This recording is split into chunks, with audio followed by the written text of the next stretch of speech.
So we tried to, Terry and I and the whole team actually. All right, here it is. We sat down, so I think I've told most of y'all this, but we sat down to,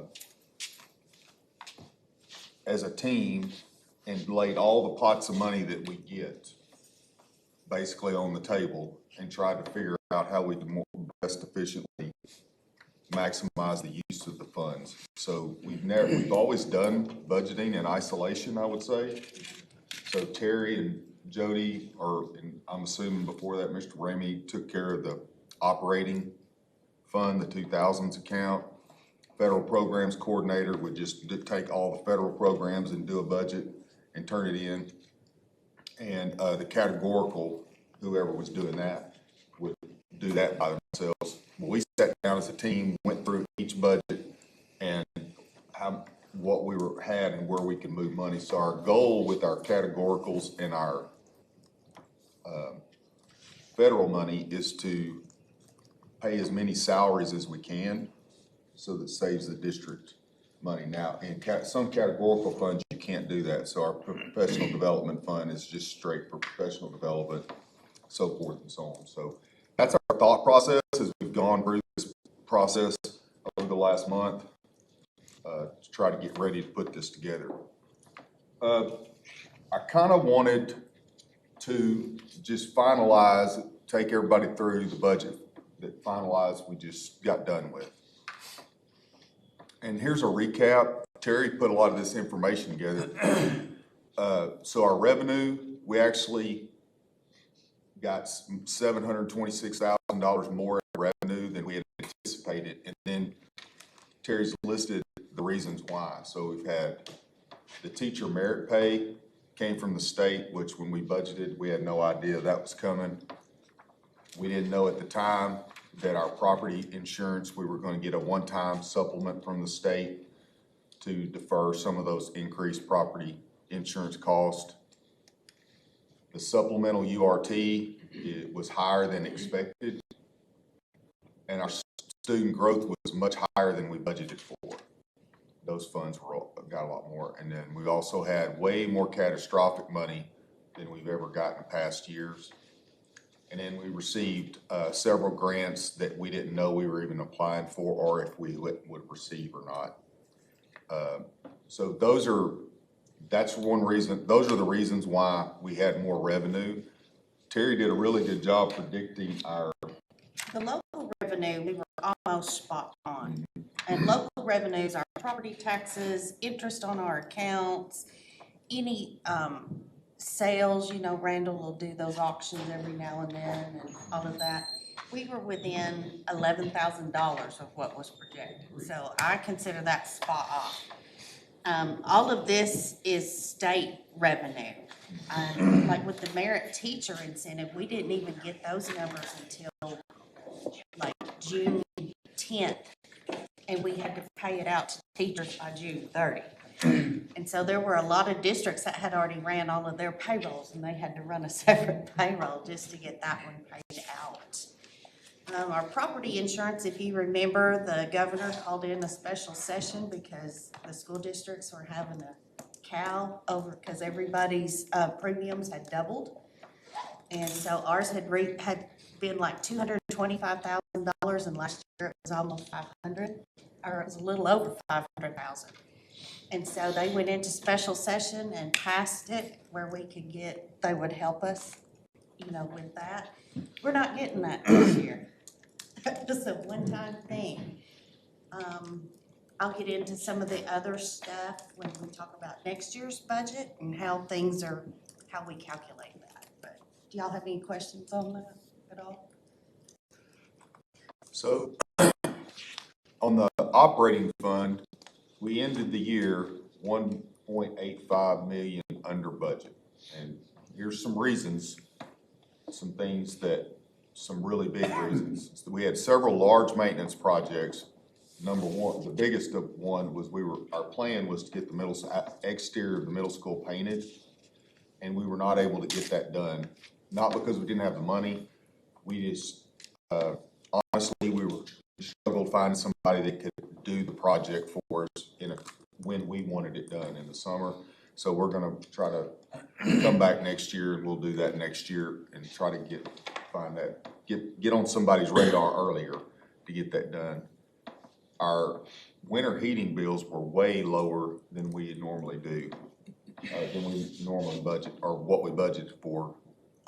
We actually budgeted for Paige's position in last year's budget, but we did not hire anybody, so that was, a significant. And then our Chromebook end of life, so the way Chromebooks work for our students, Google tells us, like, this is a 6-year Chromebook. Well, Todd logs into a website, puts the serial numbers in, and for the last couple of years, he'll just log in one day to check on things, and they'll add 2 years to it.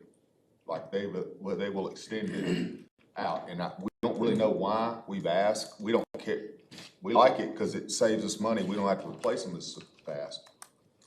But that happened this year, so we had to buy a lot. We bought fewer of those. And then we were able to use our title and categorical funds to lower some instructional costs to take care of some things. Is there anything you wanted to add?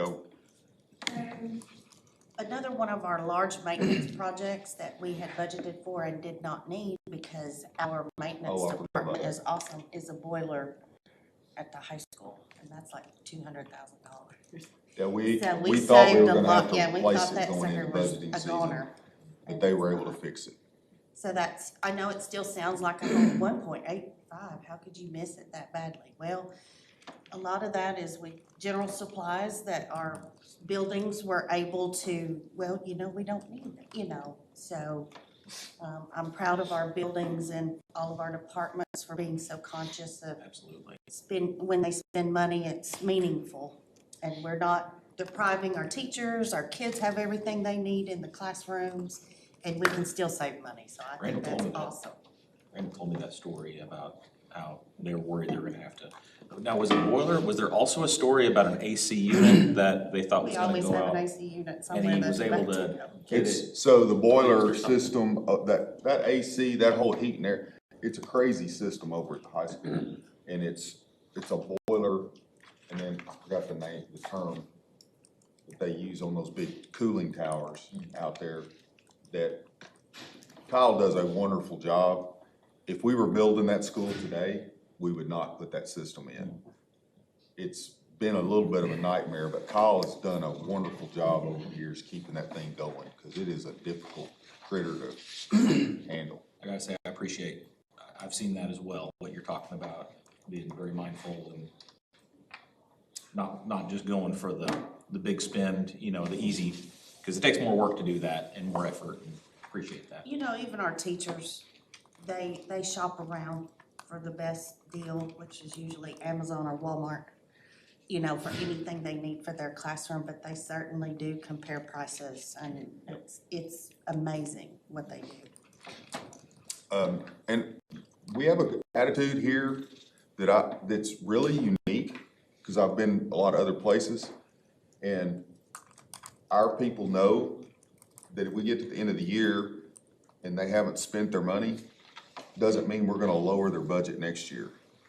I have been in places where if you came in and if your budget was $10,000 and you had $2,000 left over, next year your budget was $8,000. And we don't do that here, and our people know it, so we don't get this. In those districts, you get over into March and they're like, wait, I gotta start buying something, and they'll just start spending their money, and we don't do that because we don't cut their budget next year if they don't spend it all. And our philosophy is spend this year's money on this year's kids. We don't hoard stuff for next year's kids. We also, for our buildings and several of our departments, we use what is called student-based budgeting. So certain dollar amounts have been assigned to age groups of students, so much per teacher in certain grades, and it's based on the number of kids and teachers in their building. And it's an allocation. So I basically say, here's your allocation here, I calculate it, share it out, and then those numbers are adjusted every October 1. So if they have more kids in their building, they'll get a little bit more money. I never take money away. And most of our buildings usually come in $10,000 to $15,000 under what their allocation is. So I'm pretty confident that our values are still good. And it's just, like I said, they do wonderful things with their allocations, so. So another fund that revenue that when we're looking at last year's revenue, is fund, we sold our 2 central office buildings. That was not budgeted as revenue for this year. We partnered with the city, where they were gonna help us pay for the lights out here at the tennis courts. And then, we also wrote a grant from the state to help pay for that. That was the $30,000 that we got from the state, grant, joint use agreement. And then, we still have about $750,000 left on these 2 projects that I'm holding until we get the final punch list completed and close out. Now, I will tell you, we are super close over there. They have a few things left to do, and most of it is cleanup in this area that they use for their construction area. But the facility itself is done. They've done the things that I demanded they would do. Now, we've got some things that I pulled off of their plate that, like closing in around the bleachers. That was gonna be an add-on, and I told them, I said, I'm not gonna ask the board to do a contract change order for that. And then so we're just gonna take care of that on our own and not taking them out of the picture on that. But the big thing was that big inlet, water inlet over there, that, I don't know if you've driven by and seen it. I did the last game. I went over there because I knew you mentioned it. It looks a lot better. Oh, it's a lot safer. Yeah. That system they had set up, I wasn't gonna have. We were just gonna fight it out. I was gonna hold out, so. Can I ask a question about Sure. that? 1.8, I'm just trying to make sure I'm understanding the numbers here. So 1.8 over, under, but 700 at the next slide. The one that said we still have 700 and something, 737. So that was in the building fund. It's still sitting there. It's committed, but not been paid. So that amount would come out of the 1.8. No, No. No. So the 1.8 is our operating fund, and it is, it's a different I checkbook in our understand. building. I understand, okay. yep, it's a different account. Any questions about last year's, What was the percent at 1.8? I don't know, I calculated. we were 17? No, that carryover was Our carryover wound up being 17%. 17%. Anyway, we'll get into that when we talk about next year. But our ending balance was 8.28 million. We had projected a 5.5 million carryover. And so all of that extra money, saving it on the projects and not spending lower it. It has changed the way that we are budgeting this current year. We're very mindful of a carryover, and that's some of the discussion we're gonna have today. But, so hang on, let me calculate it.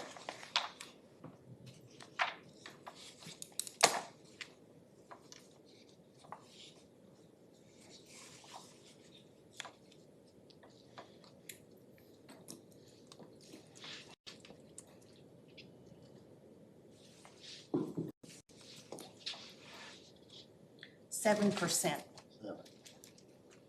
Is that on the total budget or just with all the Fed money and stuff in it as well, or is that just? That's just this. Okay, so, This doesn't include our federal monies, Right. this doesn't include our categorical monies, it doesn't include anything but this operating fund. Operation. That's So what we got. the federal funds and the categorical funds have, you have to spend, like you can only carry over so much. You don't lose it, but if you carry over, but it's a 15% carryover for categoricals total, right? For all categoricals together, it's 15%, and then it's for Title I, it's a 15 and then 20 total for all. We can only carry over. We don't ever carry over. Yeah, and when we're talking carryover and spending, the reason that's not brought to you as a board is it's not, we don't have discretion over how we spend those funds. The state actually watches how we spend over those funds. So the funds, the monies that we are talking about, and you all help us manage, are those funds that we have control over. Otherwise, the state pretty much goes, no, you know, so they're watching over those funds. And when we look at, like, especially with title funds, we can go, there's some opportunities to do different things. We could bring in consultants, with some of those, we could do a lot of different things, but in our mind, it's more efficient because we are also can pay our salaries of our certain people in the district. With that money, we think it's more efficient for the district for us to pay those salaries and not just, I have been in districts who go out and spend all their title money on all kinds of extra stuff, and I don't see the bang for the buck for it, I never have. So we like to use it for salaries. That's really our only discretion is which direction we're gonna go, or combination. Anybody else have, and she put, I loaded this in board docs. This is the final printout from last year with all the specifics. You can go line by line and look at every budget, how they ended, and all. And when we budget for this year, we took this and looked at where we were over, under, and how we needed to make adjustments, but we'll talk through that. But is there any questions about last year before we move into what this year might look like? Okay, so, you want me to run through this, or? You can start. Okay. So when we're budgeting, the first thing we want to look at is our revenues, and start with local. So our property tax assessments were up 8% from the previous year. Based on our 23-24 collections, that's actually a 12% increase was budgeted. Okay. I don't know why I put that in there twice, but I did. We have pre-K tuition is going to be up because of an increase in employee. We have more paid slots this year than we've had in the past. So when we have those paid slots, that's going to be an increase in funding. And we're averaging about $9,000 a month. That's our average on interest. And if you'll remember, we did those T-bills last year where we made quite a bit of money. We don't really have that anything like that right now, so we're not budgeting more than that. And so also on the local revenues, if you look, I'm just running down this. If we go through. That's also in board docs. If you need a paper copy, we can get you one. This one explains it to me, this one makes it easier to talk about than the one that's in just big buckets, because this one's broken out. So, while property taxes are a calculation based on current assessments, collection rates, et cetera, delinquent excess commissions and land redemption, there's no rhyme or reason to that, so I simply do a 3-year average. I think a 5-year average is too far out. So many things have changed. COVID's still in that 5 years, so we just do a 3-year average and hope for the best. And that sounds crazy, but excess commissions is just whatever's left over from the treasury, and they divvy it out. Land redemption, that's just how many people sell their property on the court steps. Some years it's great, and some years it's not. Interest on investments, like Shane was saying, last year we had that windfall because of the treasury bills, which was awesome. The rest of them, refunds, miscellaneous, broadband rental, all of that, it's just pretty standard. Last year, our refunds were higher because we actually received an insurance check from a previous year claim.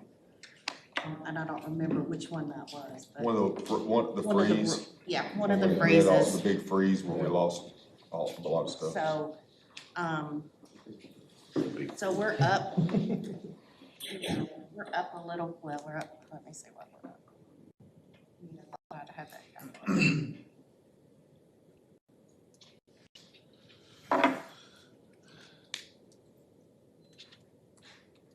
So we're up $1.8 million in local revenue, and most of that is in property taxes.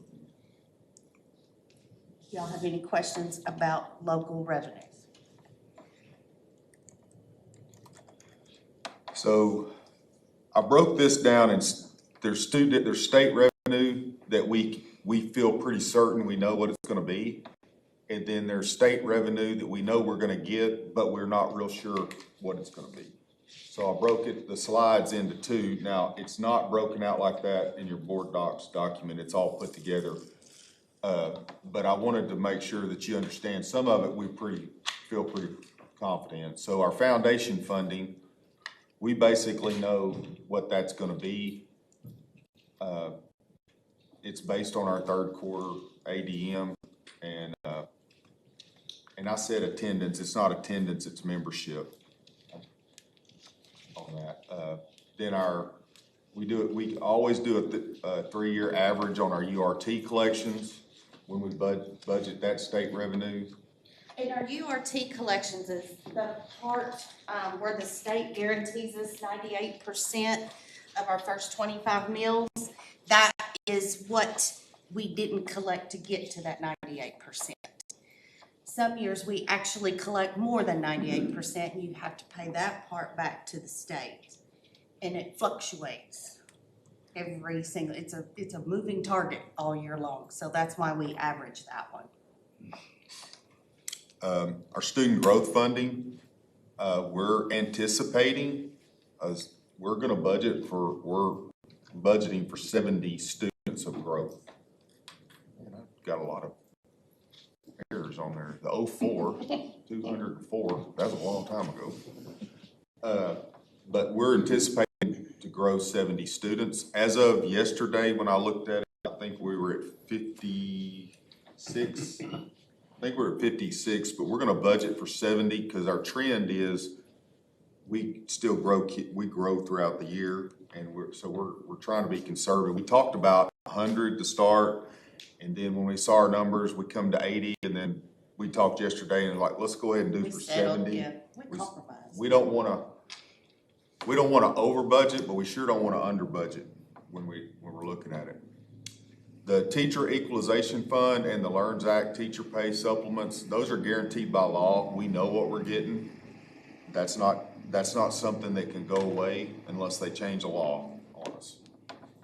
And they stay the same from year to year. They're determined one year and you get that amount forever. You don't get more, but you don't get less. We know exactly how much of that money we're gonna get every year.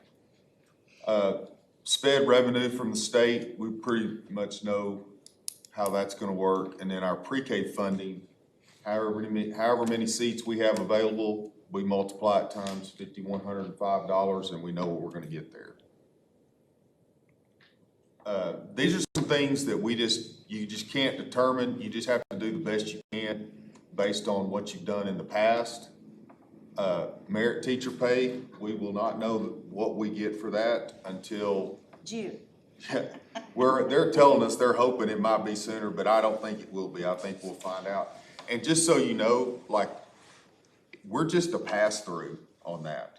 So if we get $600,000 of merit teacher pay, they send it to us and we pay it right out to teachers. It's not something we get to control. We can't use it for anything. It goes straight to the teachers that earn it. Computer science bonus, it just depends on how many teachers we have earn that credential. It's up and down. And it's, once again, that's a funding from the state that goes straight, it's a pass-through. It's not something we get to keep money on. That extra dollar this year should go a long way. The SPED catastrophic funding is based on the needs of students. So when Shauna comes to us and says, we're gonna have to do this, we're gonna have to spend this money for this kid on this, whatever, well, that's because of the record keeping that they do over there in special education, we're eventually gonna get some money back. We may not incorporate all of it, but like this year, our number was huge compared to what it's been in the last several years. So that was a lot of money that we didn't expect to get. And it also depends upon how much the other school districts turn in. Of course, there's always a magic formula that we don't have access to, but the state sets aside a certain dollar amount to be given to districts to cover their most fragile students. And it all depends on who all throws stuff in the pot. And then the pot is divvied up. You've It's got to hit. triage, I guess. Yes, for pretty the- much. Pretty much. You can submit some students at 15,000 and other students at 25,000.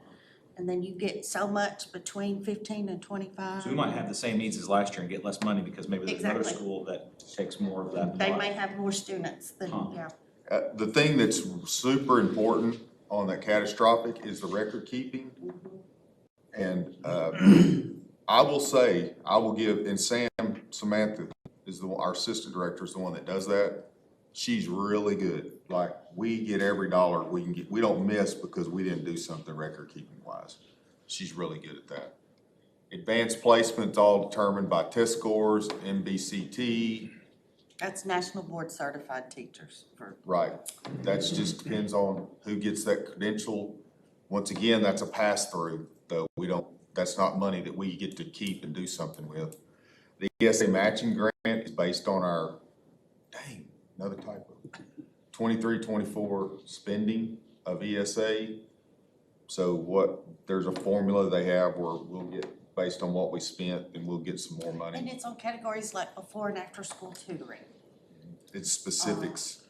There's specific areas and we get a certain percentage of that in another, I don't know why they don't just do it all in one, but nope, they do it in two, so. Then there's just some general grants that we get from time to time. They're not guaranteed every year. But these are some things that we do also will add to our, revenue. So on something like the Project Lead the Way looks way down for this coming year. Do you have some insight, like, we just won't be getting that much? Well, what happens is Luke Shoemaker has been the one that has been running that program, and now Jenny Merquin will be our CTE director.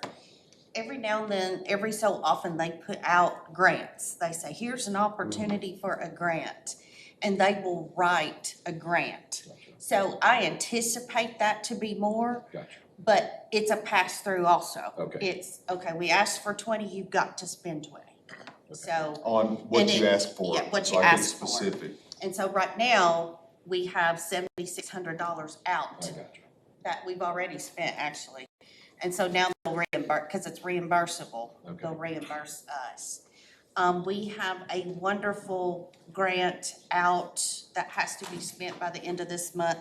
That's called, CT modernization. the modernization grant, and you can tell them more about that than I So can. the But it's state. $124,000. Yeah, and it's basically to update the technology equipment over in the CAS building.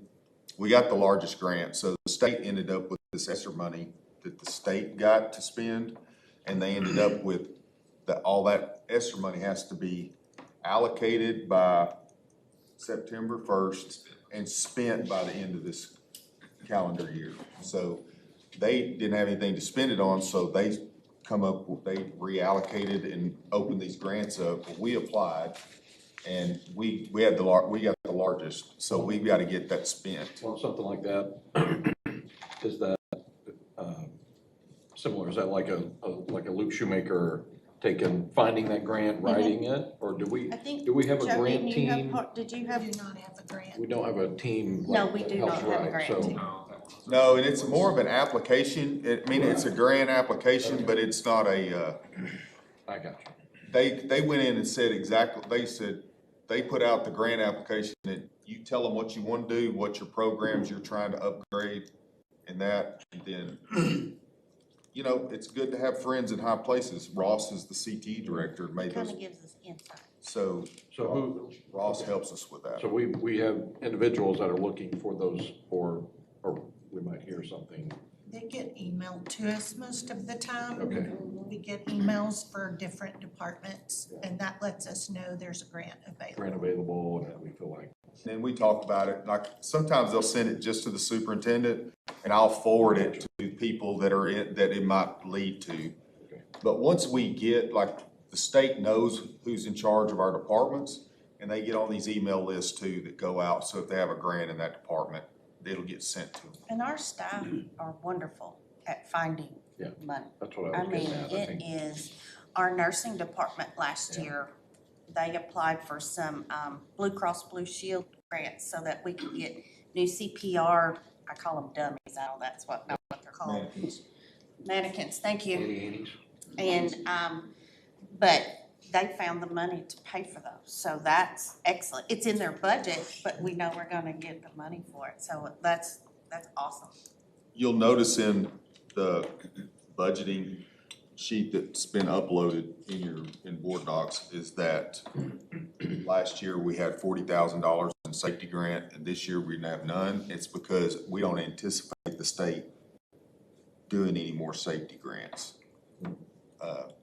Now, if something, it could change, but I don't see that coming. They haven't talked about that. That was a Governor Hutchison initiative that has not been, like, I'm not gonna say it's not, the state doesn't think it's important, but it was super important to him, and he wanted to get all our schools up to date on safety stuff, so. Is that similar like with the Smart Start and obesity prevention? So actually, the obesity prevention, we are going to apply. We don't know if we'll get it, but it's also, that is really, that's that $30,000 grant that we got, with joint use agreement to fight obesity Oh, nice. for the tennis court. We're gonna write another one this year. I've actually talked to Joe and Jeff Williams. They're gonna go together with the city and try to get something over at the, golf Yeah. course. A training deal that they can put in over there that we can get to use, but all our kids do, but also the public can use it, and that's how that works. They do it every year, and you can apply up to 4 times and get 4 of those $30,000 grants. 4 times over a year, over the course of a No, year? 4 times total, I believe. Okay. A district can be awarded it 4 times in the life of this, and it's been going on for years. They've had this grant available.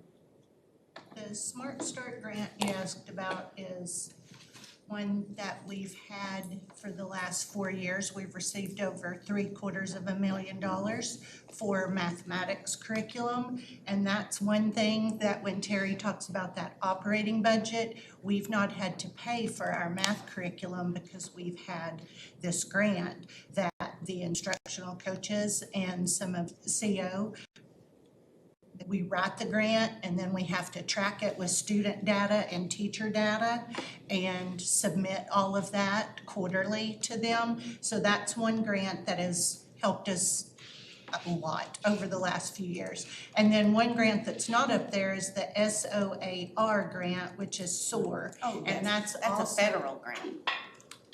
That one, just in the last 2 years has saved us over $500,000 by receiving those grants.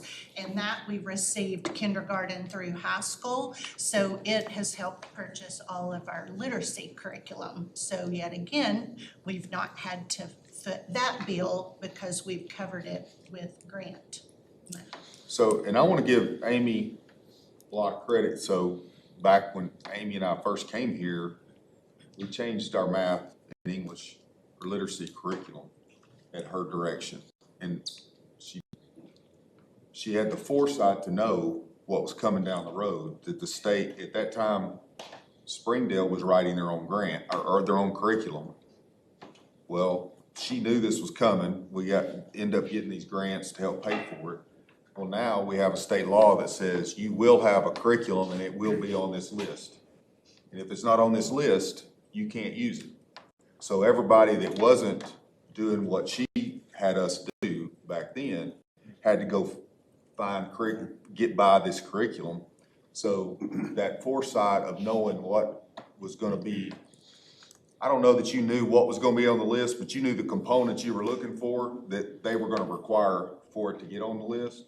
And so she did a really good job of leading our curriculum and getting that done. And, by writing those grants, it saved $750,000, the That's district. just in math.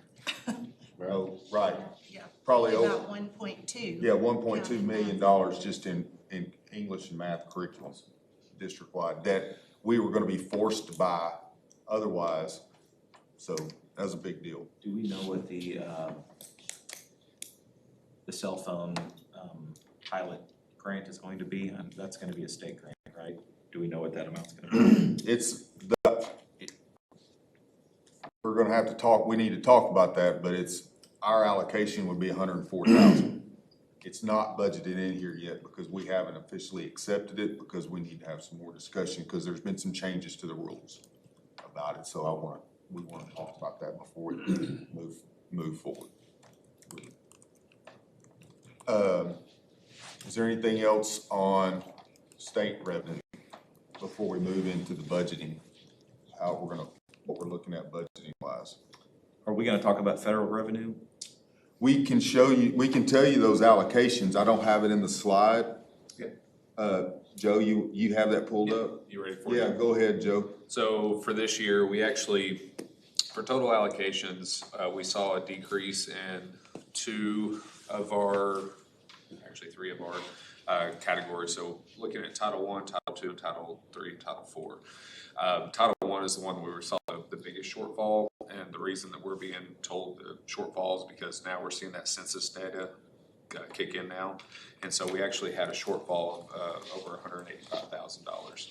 Can you So- tell them what the title funds are spent on? Yes, so Title I is for disadvantaged schools, Title II is for teacher improvement, Title III is ESL, and then Title IV is for student sports.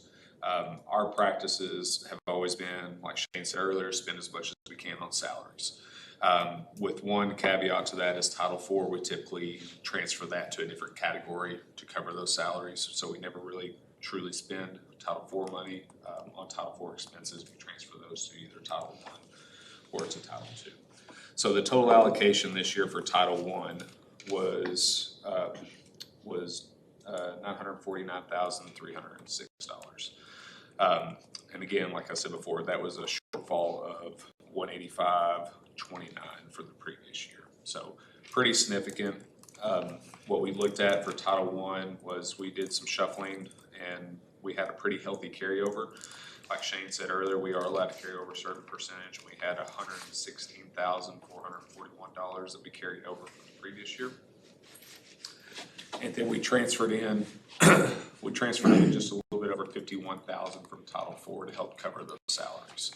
So essentially, the bottom line on that is we did have to move some things around, make sure that we stay within our budget. We did have to move one salary out of title into local in order to make sure that we didn't go over our budget amount. So that was a change from 15 positions that were paid out of Title I funds for the previous year to 14 for this year. So that's the big change out of Title I. Again, this is the 2024-2025. Correct. $949K for Title I. Yep. Do you have the breakdown of the other ones? Yep, sure do. So Title II was $139,240. And that is a difference that's a shortfall of $13,000 for the previous year. Title III is $104,590. That is actually an increase of a little bit over $12,000 from the previous year. And then our Title IV budget was $80,988. And that's a shortfall of a little bit over $11,000 from the previous year. So all in all, we end up having to take two positions out of title funded categories and move them to local to help make sure that we were able to cover that. The other, I said before, the first salary came out of Title I, the second salary came out of Title II. So we had somebody that was previously paid out of federal last year out of Title II, they're now gonna be paid out of local funds instead. So the census, and I have asked, I know Joe's done federal programs for a long time. We've actually talked about this when I was federal programs coordinator. Thank you. at the co-op, nobody can tell you what the title formulas are, especially Title One. Nobody can tell you. But we do know it's based on the census, and our census data, back when it first came out and was sent to us, Kelly Sweeback went through it and said, this is not accurate. And we tried to appeal to the federal government to try to see if they would allow it to be corrected. And they said, no, there is no appeal process. And so we're gonna live with this census data for 10 years till the next census.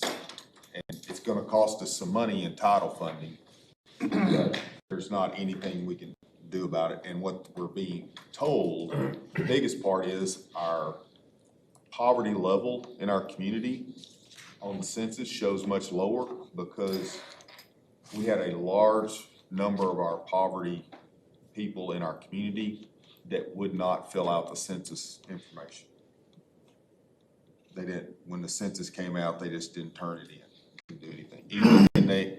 And we had very limited efforts, because that was during COVID, there was very limited effort for door-to-door stuff like they normally do with the census.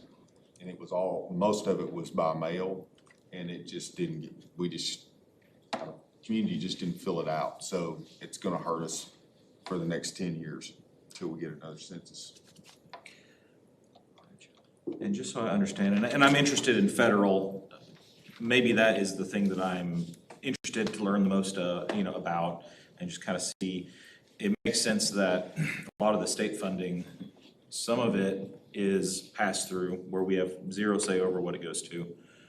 But all of it is at least monitored by the state and says it's got to go towards this program. You can decide how the people you hire, whether you use a consultant or salary or whatever. With federal, I guess I'm curious what kinds of, I'd like to see a list of what strings are attached with federal dollars. I don't know if that's, We can, There's actually in our, there is a financial guide that's available on DESI. Okay. That describes all of the school funding, and I believe that is in there, but it's on the DESI website. I'll get that and provide it for you. Yeah. But every category has its own rules. And we actually have federal audits that the state sends their own people out to audit our federal funds. And the ones that Joe was speaking of, we have others on top of that. So we have special education and just various under the SOAR grant she was talking about. I can send you a list of the ones that we currently have. I may actually have a list. We have to submit that budget twice a year to the state, so we submit a preliminary and a final. And they have to be categorized within allowable expenses too. So like, for instance, if you're looking at Title III, you have to explicitly label what is language instruction, what's family and community engagement, because there's 4 categories that you can pick from. And so they'll go through that, and like Terry said, they'll audit through that, make sure that your expenses are allowable and they match up with what you can do. And we actually have to pull a checkbook register on Yep, those that's right. and upload this directly from our account to show specifically where things are. So it's, as far as strings tied to it, I mean, they tell you, we'll get you that list of what they all can spend on, but it's enough money. I don't know. Honestly, I don't know how we would do some of the things that we do without. Well, and it's also worth pointing out too, that we offset some other costs with that too. So we do have some earmarked for professional development for specific things like, Title III for ESL. In Title II, we have some earmarked for teacher recruitment for job fairs and printing things off like that. So those are allowable expenses within those categories. So we offset by spending that federal money as opposed to that coming out of local budgets too. So it's about $3.5 million as long as my math is mathing that's correct. about right, yeah. A little bit more. I didn't get into the decimals, but, Yeah, and typically the breakdown's about 90% is salary benefits is where most of that goes. oh, really? Yeah, We try to spend. 9% of $3.5 million goes to salary and benefits? I could get you that exact number, but Interesting. yeah. Huh. That's what we were saying earlier. We feel like that we're gonna get more bang for the buck with paying people So like give them an example, Joe, of just types of employees that we pay. Yeah, so, our Title I, we pay a lot of our instructional coaches out of, so that's where we pay for a lot of those people out of. We also pay things like mental health therapists out of Title I funds as well, services, the intermediate school. When you're looking at let's go down to Title III, because we get a lot of support out of that. Those are our paras that help with ESL. And so a lot of those areas where we need additional support, we're able to pay those employees out of that. So we have 1, 2, 3, 4 different paras that we pay out of that, to help with ESL language acquisition. And that's the reason we think a person with a kid is better in our mind than, educationally speaking, than us going out and purchasing some program or whatever. Yeah. That's kind of our philosophy. Which what that tells me, so I guess that is why I am gonna be interested to see what those strings attached are, because what that means is that unlike how the state funds us, where they say you must spend it on this thing, it sounds like the federal money, a little bit more flexible with how we spend it, so which probably means we just have to be compliant with, is it policies or? Big thing is supplement, not supplant. So if we're paying for a service out of operating funds, we can't use federal funds to pay for it. It has to be in addition to a regular education. So paras help support students that So there's need no extra support. there's no Yeah. requirement to have instructional coaches. Yeah. That's on top. Gotcha. This is extra stuff. Okay. It has to be on top. Yeah. And I struggle with the supplement supplant thing all the time. I'm always having to ask, okay, is this supplementing or supplanting? Because that's not the world I live in every day. I have sent you a list of the federal funds we receive. It does not include the allocations for this year, but I can get those to you. Okay. And I will look up, unless we have like, in my mind, I'm thinking we probably have some kind of like checklist just to make sure that we're checking the boxes, staying compliant. Whoever's, I'm sure there's someone in our organization that says, make sure we hit everything. Joe's our has guy. that. Okay. He's our federal Joe program. and Shauna, because a lot of them are special education related. Shauna, the ones that Joe doesn't manage, Shauna does. And then the random other ones are probably Amy. Yeah, and so just for some context too, Amy brought up a good point too, like those title funds, they can only be used at certain schools, like we can't use. We don't use them at high school and we don't use them at Northside because they are not title funded schools. And so, and just to circle back to my point earlier, where we're talking about what percentage, so I just did the numbers on our total allocation for Title I this year. 95% of it will go to salaries. So it's a little bit over $1 million that'll go towards salaries, and then 47,000 we have earmarked for other allowable expenses, which include, helping homeless students, professional development like we talked about, and things like that. So, Cool, thank you. So when we're looking at going on to our expenses, looking at those, so salaries is, as you guys know, is our number one expense. It accounts for roughly 80% of our total overall budget is paying people. So when Terry figures this, she looks at, it's all based on approved salary schedules. So she runs a report and does the math, what everybody's gonna make this year based on the salary schedule, and she puts that in there. Then we've also budgeted for the certified bonus that is it's currently in the budget for teachers that we expect to earn the designation for lead or master teacher.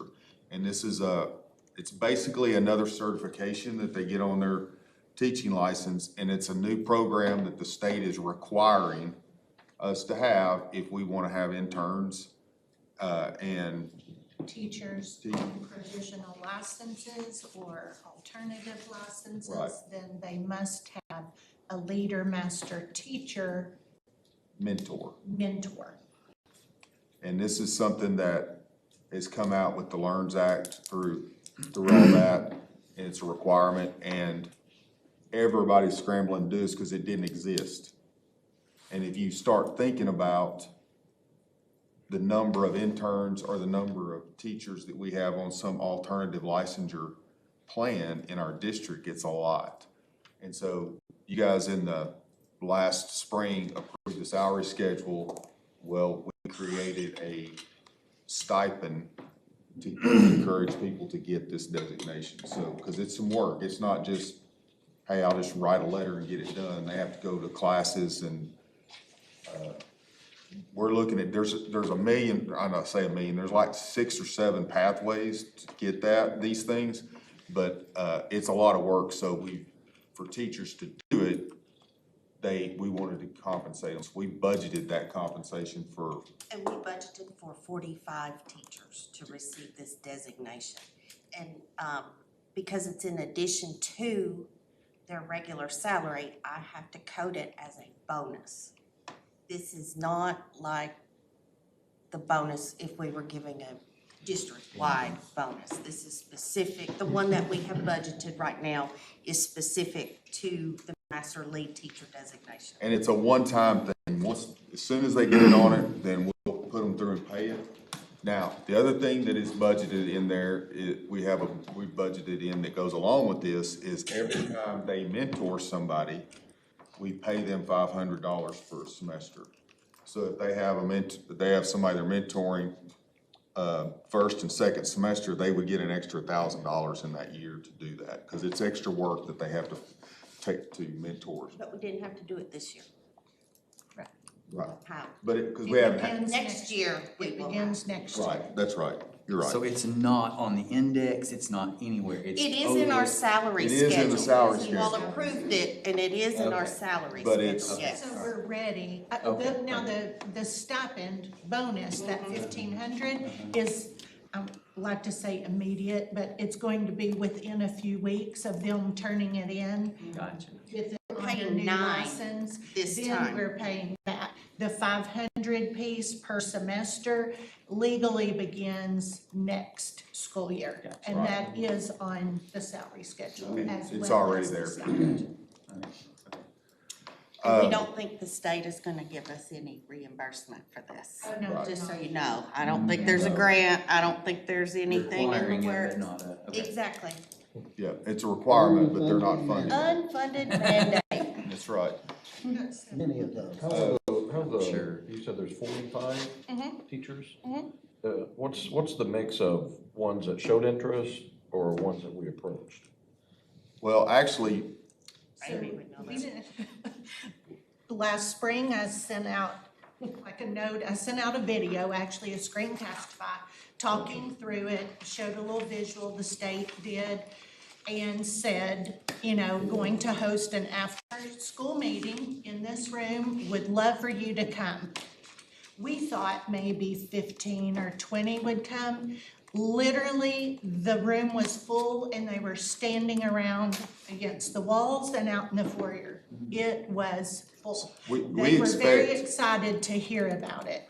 At that time, we could not tell them what the stipend was, that we were going to propose $1,500. We just knew we were proposing something to you, so I couldn't even tell them the amount of money. So that wasn't the draw either. Like, they thought, okay, I'm gonna get a bonus, but don't know how much. So we didn't really have to approach anyone. I threw it out there and then they came in. we're budgeting for that this year. And just so you know, with the bonus and the benefits that go along with it, I budgeted $83,000 for this.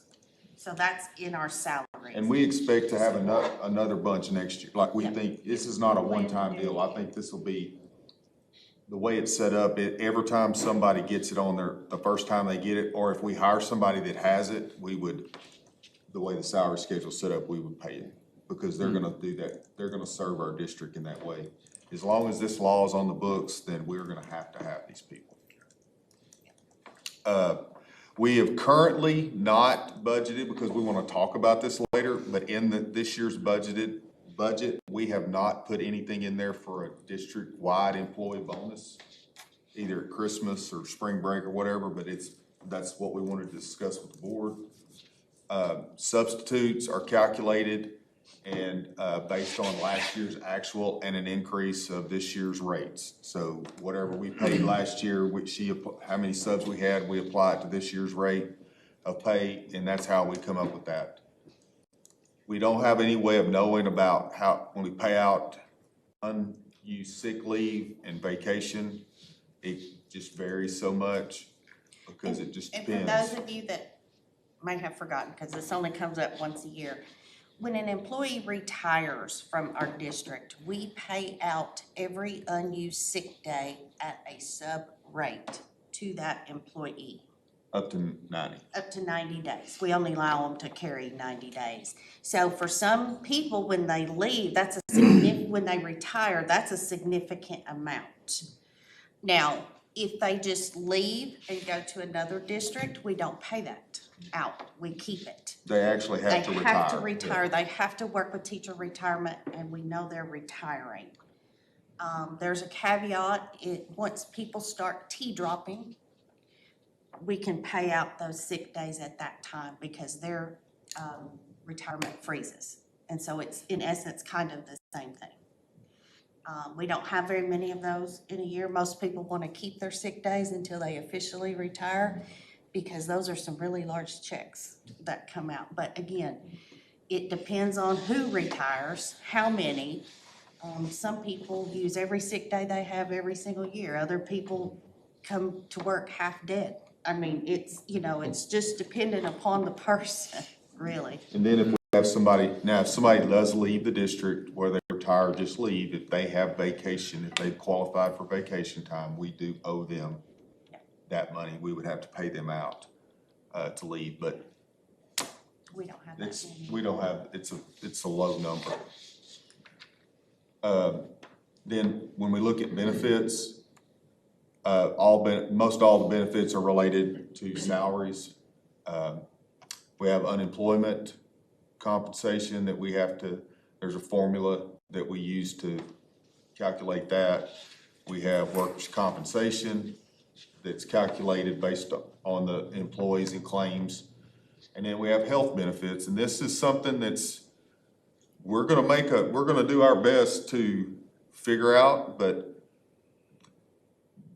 this is where we can be off sometimes because open enrollment is gonna happen here pretty soon, and we're gonna already have budgeted. So people go into open enrollment and they change what they were doing. Either they take more insurance or they take health insurance that they had not previously taken, and so now we have to start paying our part, or they let it go and now we're not paying it anymore. So that's why it can do those costs. And it fluctuates throughout the year. If a person has a spouse who loses their job, now the employee and their spouse are now eligible for our insurance immediately. Birth of children. If a person starts drawing Social Security and they don't need our health insurance anymore, they can drop our health insurance at that time. And so it's a constant breathing thing all year long. But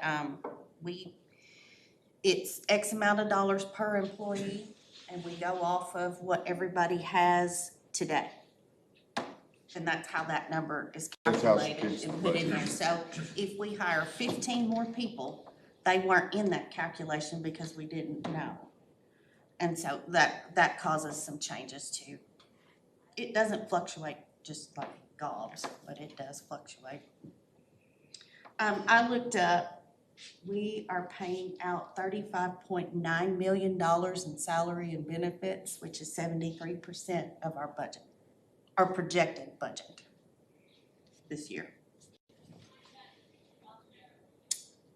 So then, any questions about salaries before we go back, or benefits or anything? Okay, so professional and technical services, these are things where we have to hire outside vendors for kids, for speech, physical therapy, occupational therapy, behavioral facilities, that kind of stuff that we have to provide for our students.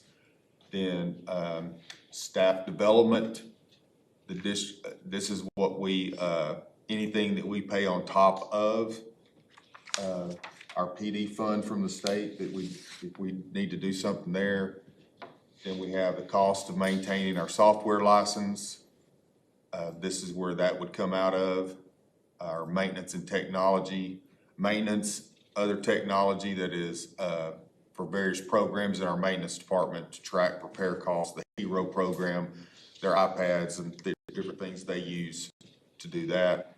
And then instrument repairs vary from year to year.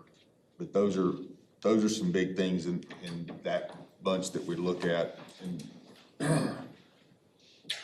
then property services, this is our utilities. And then major, major repairs. So some major repairs that we're including this year are the new flooring at Intermediate. It's been we've been doing, if you remember, we've been changing out flooring or putting in flooring at the schools over the last several years over the summer. So Intermediate's up for next year, and we estimate that cost at about $220,000. Upgrade the lighting, ceiling grid at North Side is just under $200,000. Paint the exterior of the middle school, we think that's gonna cost in that just under $300,000. Pressure wash, retuck, and possible, we're trying to reseal the exterior of the high school. So one of the things we found out in building this building that I was not aware of is every 10 years, you're supposed to re-water seal brick, concrete, any kind of masonry exterior. Well, Randall and I didn't know that. Like, we didn't know the high school was supposed to have had that done. And so we're a couple of years over when we should have done it, but so we're trying to find a company that'll do it reasonably. But that's what we think it's gonna cost that much money. So we budgeted for it, to do that. And these are services that our maintenance department feels like they're gonna have to hire out. These are not things that we can do our normal summer projects and this. So we're going to have to ask others to come in and do this work for us so that we can do our regular summer maintenance things. Then we have rental of electronics. That's our district-wide copier lease that we're actually fixing to put back out for bid. But we have that in this budget. Then any temporary rentals would be in this budget. So our graduation, anytime we use JVU, and then we have a fee we pay for our golf team to use the golf course.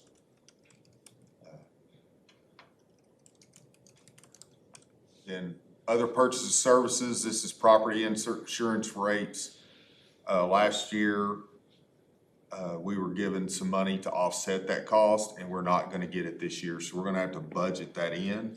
And we budgeted it in last year, so if you look on your list, you're like, Terry, you only added $9,000. Well, I just wanted to remind everybody that we got 100 of that back last year that we're not gonna get this year.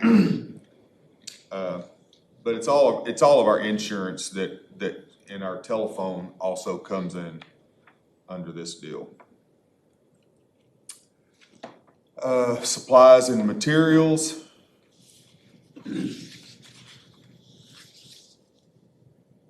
You know, this is, Pretty much everything else. yeah, it's classroom student supplies, copy paper. Just so you guys know, we do not charge, like we buy copy paper at the district level and by the semi-load basically and send it out. We don't ask them to do it. We're one of the few districts that have not gone to limiting copies. So there is no limit for our teachers. If they need 10 copies or if they need 10,000 copies, I mean, our teachers are good about just doing what they need. We don't get a lot of waste. We don't feel like we want to I've been in districts where they handed you a ream of paper and said, that's your paper for first semester, you'll get a second ream the second semester. I've actually bought gift cards to like Office Depot and things for friends. So we don't want to do So they that. could get paper for their classroom. But this, office supplies, maintenance and transportation shop supplies all comes out of this. Small equipment fit in this as well. These are, tools that cost less than $1,000. This could that need to be replaced. It could be a compressor, one of those portable compressors. It could be a wrench. It could be There is random. we have a large increase in our uniform budget.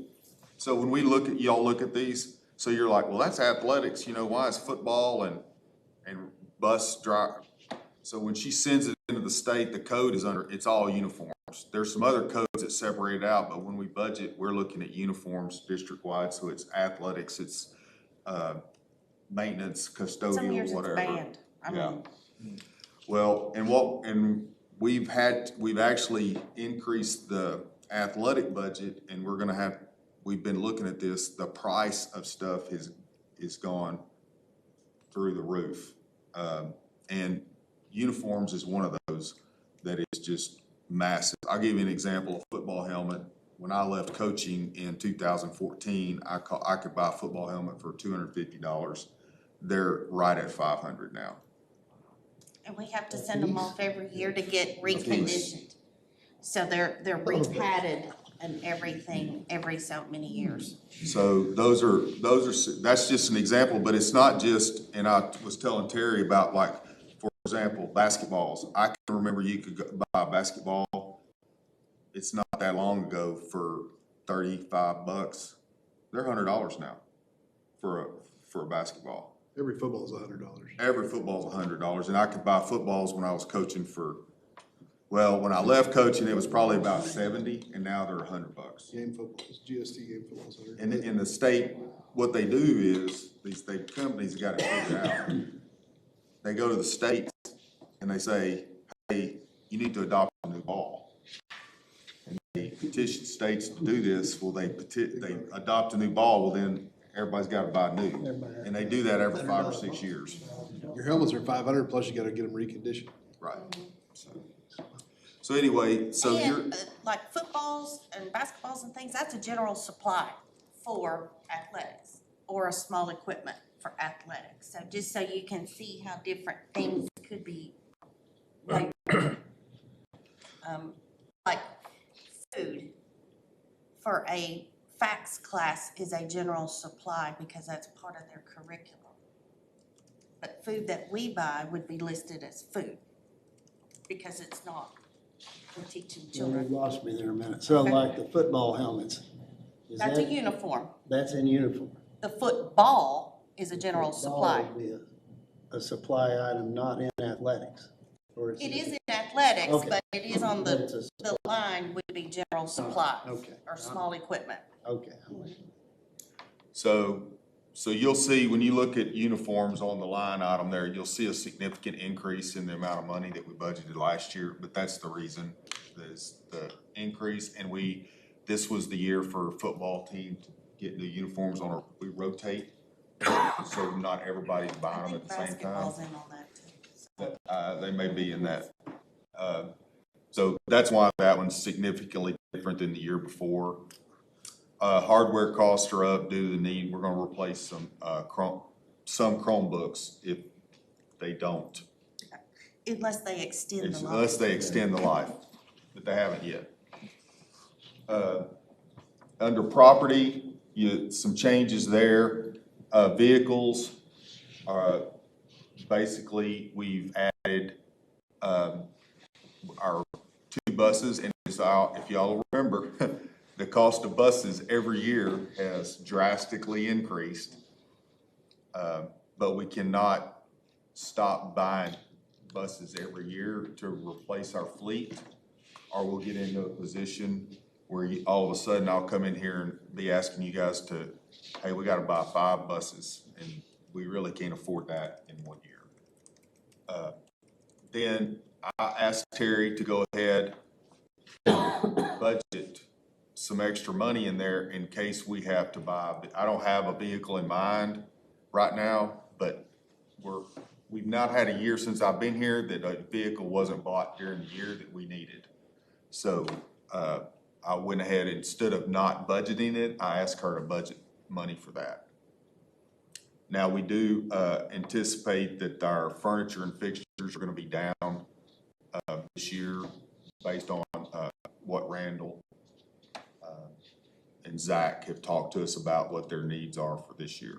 As we get like new buses every year, is there a point where we also sell? We usually some sell 2 a as year. they- We take our 2 oldest Is it- and most broken down buses. that- So it's almost a 2 for 2 Yeah. every year? We Yeah, auction and we them. only get like $2,500 No, for I the know. bus. I mean, we don't get a whole lot of them. But we're not holding one to. hold No, buses we for do whatever. have some that we use as Just in- spares. Oh, yeah, emergency. It's not Okay. massive.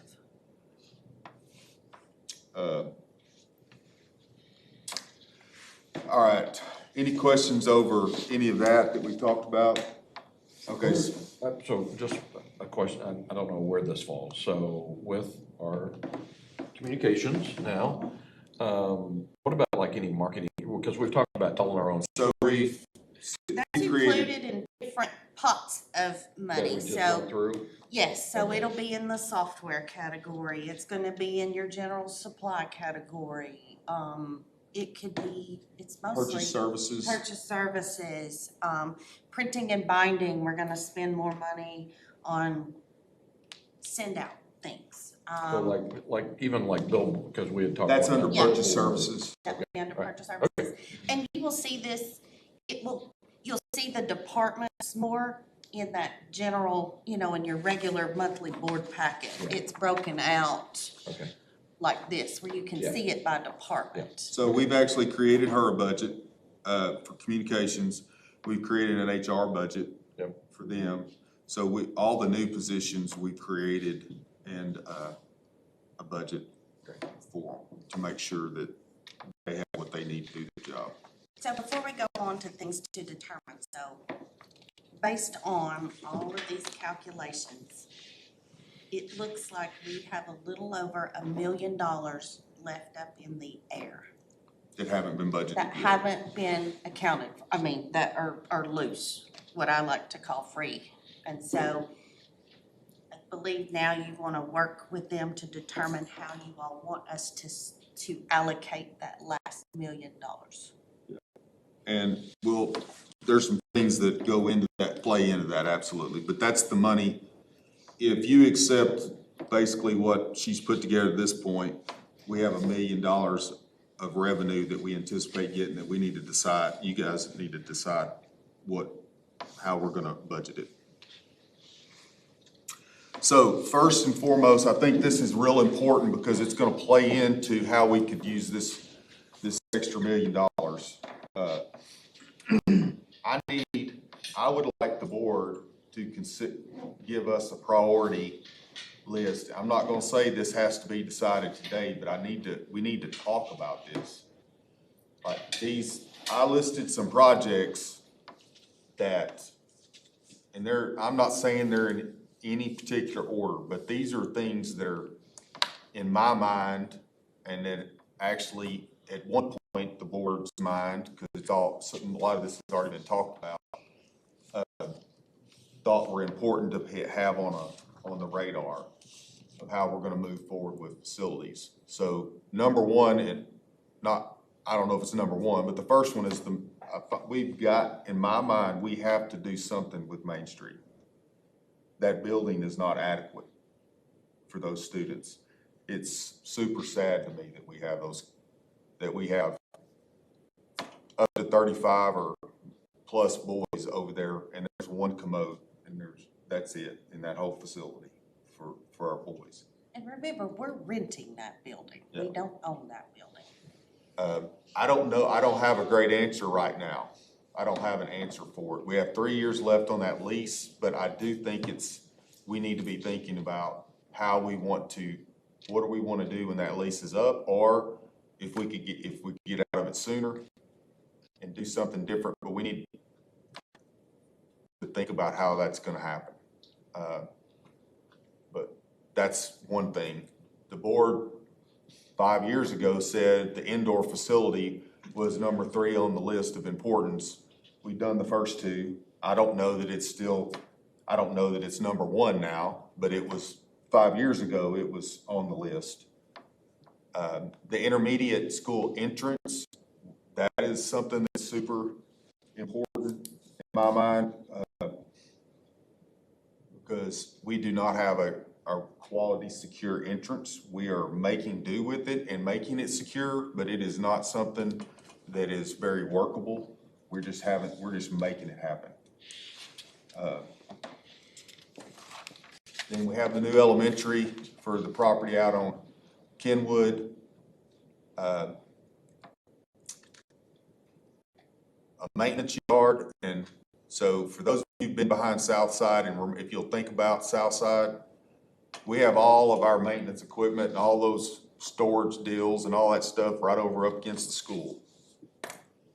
Kids walk by all that stuff all the time. We got those big metal dumpsters and all that stuff.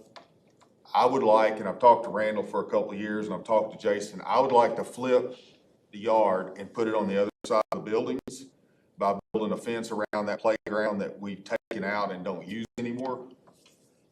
And I have actually talked to the city before I proposed this to make sure they would allow us to, but we could cut an entrance in to that curb over there, what is that, Maple?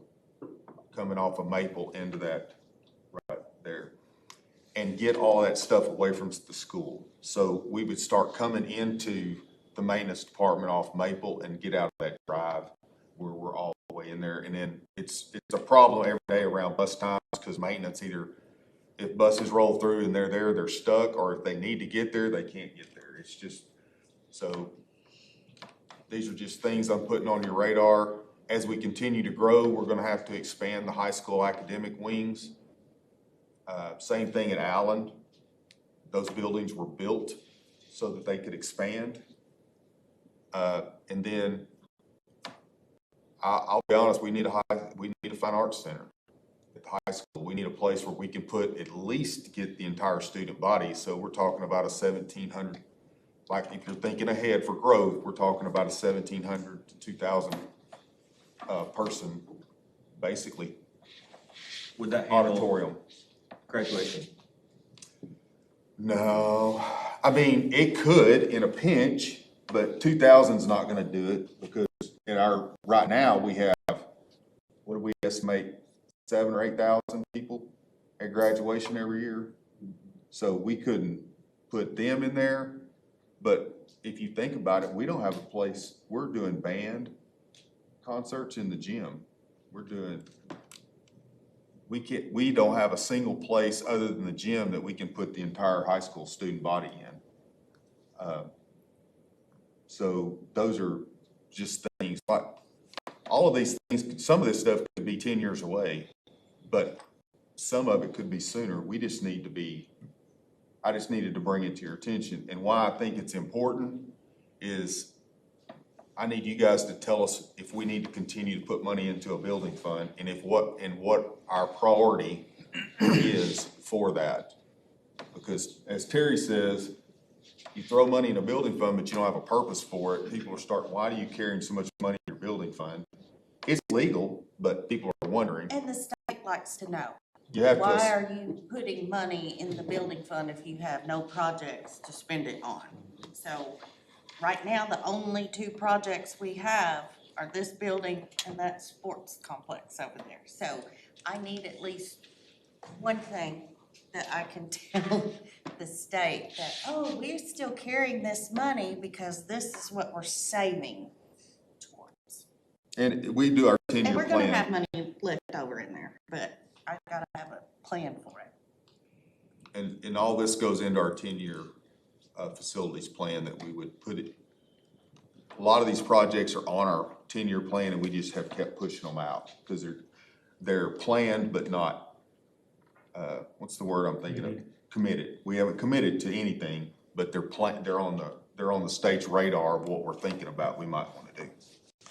So are you wanting any discussion today or? is this- I'm open to any discussion you guys want to have. That'd be great, I would, the big discussion is,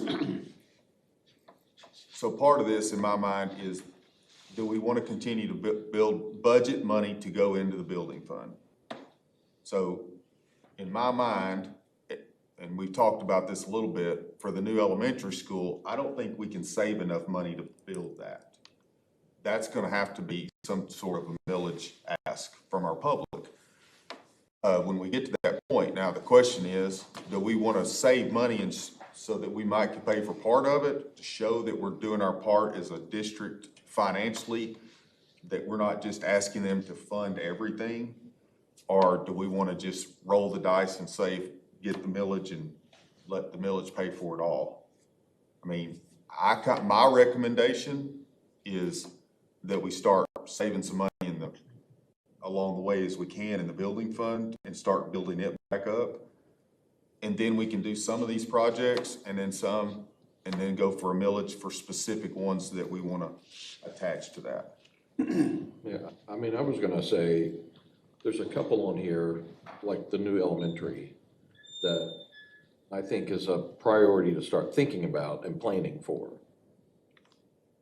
Whether there's any money needed for that right now, not necessarily. But I think that's a huge part, like, if we think, it'll be 5 years before one's built, we've gotta plan it, and we gotta talk to whoever. Well, there'll be some, so you're right. Yeah. But there'll be some expenses that we'll have to Oh, cover yeah. before we get there. Yeah. And those can be significant in the hundreds of thousands. Okay, well, that's what I would love to then know, like, a breakout of that. And then, for me personally, I'll just say, when I think of, student safety is a huge thing on my mind right now. Oh, yeah. And I think of the intermediate entrance. And I'm also trying to think what could possibly be done fairly quickly. I mean, I know it's gonna cost money, but intermediate entrance and the MSA replacement, for me, are the two that, Intermediate, what was the other one you said? MSA replacement.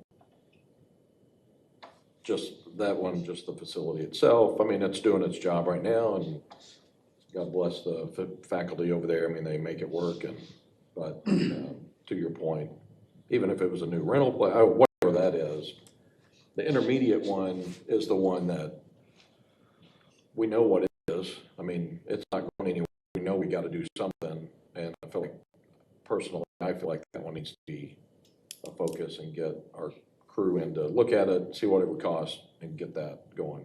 I actually have scheduled a meeting in a couple of weeks with Mike Spade to just talk about that and see if he could give us some kind of idea of the potential cost. We talked about it casually at times, but he's not really sat down and tried to put numbers to it. But if it's something, I wanted to do that just so we would know, to be able to provide I feel like all of our other buildings, the safety part is there's always something in place, and that one, man, just scares me every time I go to it, and people I've talked to, and when our officers are talking to me about it as well, that they have concerns. I mean, well, there's no doubt I have the same concern. yeah, exactly. So It was that's just built at a time, the design was not, school safety That's right. was not, What an issue. it wasn't an issue. And we've been able to modify the other older buildings Yeah. to create a secure entrance, and the way that one was designed, there's no modification to what's there. The only really way to do it is the walk up, coming up to there, is to build a wing and make that, create a new office space with the secure entrance there, and then repurpose the current office space to something else, so.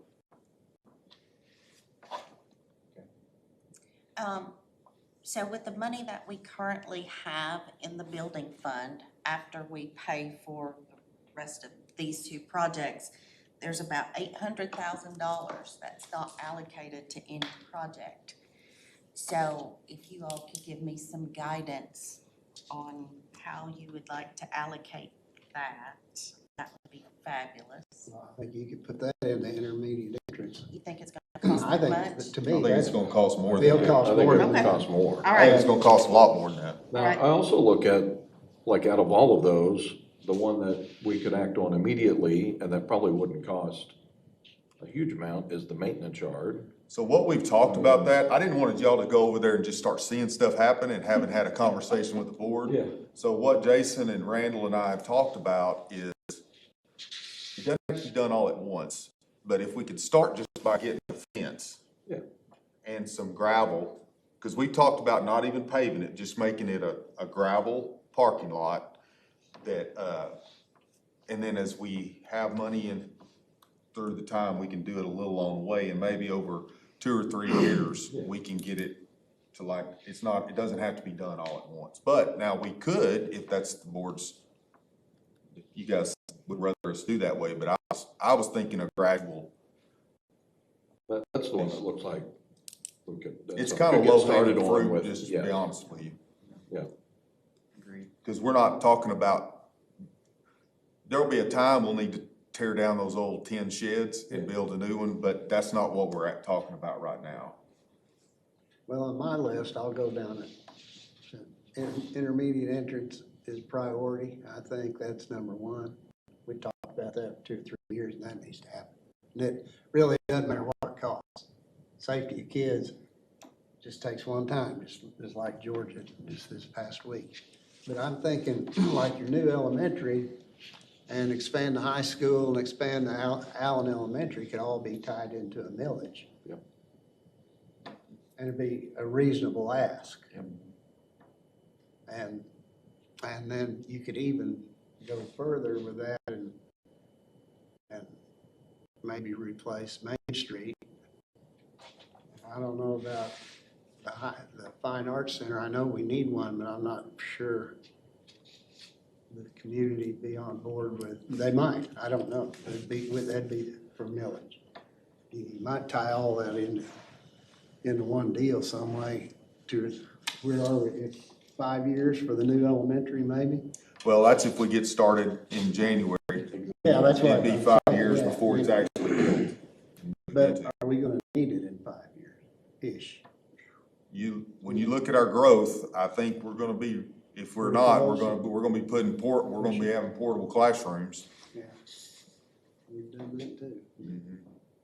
So. Those can build character in kids. I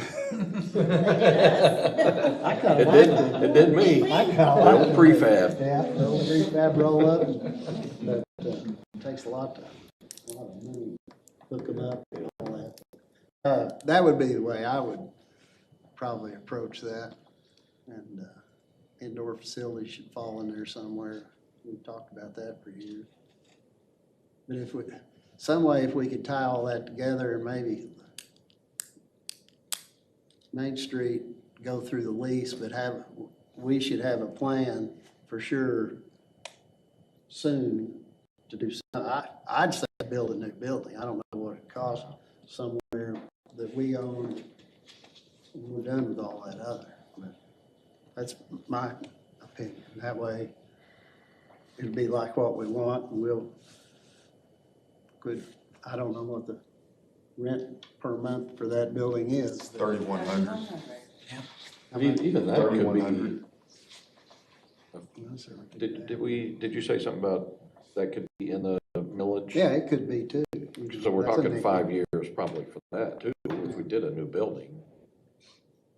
I think that, and so one of the things I'm gonna propose is that next month that we have Scott Beardsley come that handles our millage stuff when we've done in the past and all those bond issues, and take us through some financial training and basically tell us if we did them, like how much money could we actually generate with the current bonds we already have on, projection of what we could do with those, plus if we ask for a millage, how much money that would generate for the district. So we just have an idea. It's obviously not a commitment, but him and his team would be the ones that could accurately tell us how much money we actually could generate with 1, 2, 3, whatever the mills are at the time.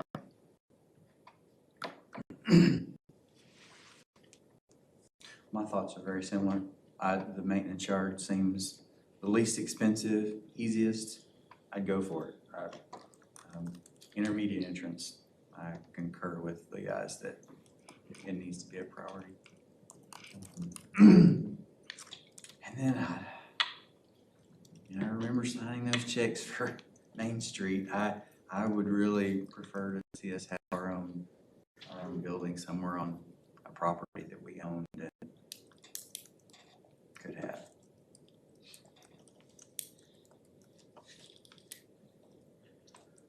I'd say maybe my thoughts would be, no argument about the maintenance yard stuff, as long as I have no idea what a fence and gravel cost. I'm thinking 50 grand. Oh, it'll cost more than that. I mean, I know, there's no doubt. One dump truck load of gravel is about $500 right now. Just one 10-wheel load. But that's why I've talked about maybe phasing it in where, I think the fence that I'm talking about, just so we're all, that I'm thinking is a solid metal fence so that it's hidden. So we get complaints all the time from those people across the street looking across that and seeing the eyesore. But we can hide, but it's also a little more secure because we're talking about like eventually having a vehicle shed, not a building, but like we're pulling all those maintenance trucks every night into those buildings and locking them up to keep, because we had some stuff stolen before. So we're locking them in there. This would create much more secure place. So that's gonna be a little more expensive than just a chain link fence type deal. Well, that's not number one, but I would say for me, but I would say that's something that if we can knock it off the list, that's fine. But I would say intermediate entrance, I think I've been convinced that should be a priority. Beyond that, once that's taken care of, then I would say anything that gets us the best bang for our buck for square footage for students to be in classrooms. And I'm inclined to say new elementary because about 7 months ago or so, I asked the question of, I've heard rumors of neighborhood schools, and, the comment I got back was, we were about to kind of start talking to you guys about that in 2019, and then all the disruption happened, but what it sounded like is that's going to be back on the. Well, that's all part of that new elementary. That's what I say it's gonna be a 5-year process because we have to get stakeholder input on how we're gonna change configuration to move to a neighborhood pattern, and then what does that look like? And everybody I talk to wants to do that. Like when you talk to teachers and you talk to parents, but it's a difference of, okay, I wanna do it, but then all of a sudden when you look at doing it, and all of a sudden now, I'm a second grade teacher that I've been at Allen for 15 years, but now I gotta move somebody's gonna have to move over to the new building and in the south side to have 3. Like, so we gotta talk through that and make sure. Sure. But I would say that's a need that fulfills the space for students. And it also opens up a future option for a neighborhood school model if that's where we go. So I'm not saying we do it for that reason, but I'm saying that gives us more options down the road. And I would have said before the discussion started, the new elementary was probably number one in hearing and thinking more about the intermediate entrance. Maybe that edges it out. Again, I do want to make sure that, I'm not just being emotional because of recent events, but certainly we've been talking about that way before what's happened recently. So I understand it, but I do want to make sure it's measured. And I really have to say, no offense, but I do want to make sure that we do that pretty conservatively in spending, because it will. I put my taxpayer hat on right now and voter hat on right now and say it would really make me feel a lot better about voting a millage when it comes to it if I see that the district has been wise and hasn't been wasteful. And I do want to see us putting our excess funds into some sort of building fund as a show of good faith, in order to go to the voters and say, we've been very good. We've got this pot started. Granted, it's not enough to do it, but showing that's we've been putting a priority there and not building goofy stuff. I'm not saying anything on this list is goofy, but I do want the community to see that. I'd hate to build something and then right after that's done, then go, now give us more taxes. Give us a millage to build this $100 million facility. So that would be my feedback. So I will tell you that and this was all before I was here, but that the district has a long history of being pretty frugal with and being able to do a lot with a little. So you go back, all the way back to the millage for the high school. If you think about all the projects we've done, I want to continue that history because that one millage for the high school, and then since then, we've been able, without asking for more money we've been able to, remodel the middle school, remodel Northside twice, actually 3 times at Northside, added those classrooms, administrative and library. We've done the stadium, we got a cast building, we've done, it's like 8 or 9 projects we've done Well, since. everything, talking from history, This Yeah. building, since I was here, this Yeah, this building, building Yeah, and the baseball, yeah, softball. you know, everything just lined up just right, you know, once we passed the millage for the high school and then. So I wanna definitely continue what you're saying. That's what we You know, wanna do. we've had that, I don't wanna do anything to take away from that. That's why I'm looking at that, just saying, if you're gonna pass a millage, you need to throw as much stuff in there as you can and get the biggest bang for your buck. Right. And how many years was the millage? oh, gosh, I've been here 10 and it was Two before I thousand, was I wanna here. say 2008. Long time ago, yeah. Right. And that's, you know, that's the way to do it for the taxpayer community and you know, everybody that's on board with it, say, well, you know, look what they did with, the school did, the board and all that, look what they did with that money that we allowed them. And, you know, that's, I just wanna make sure, I recognize the district has done that, and I don't want my tenure to do something different.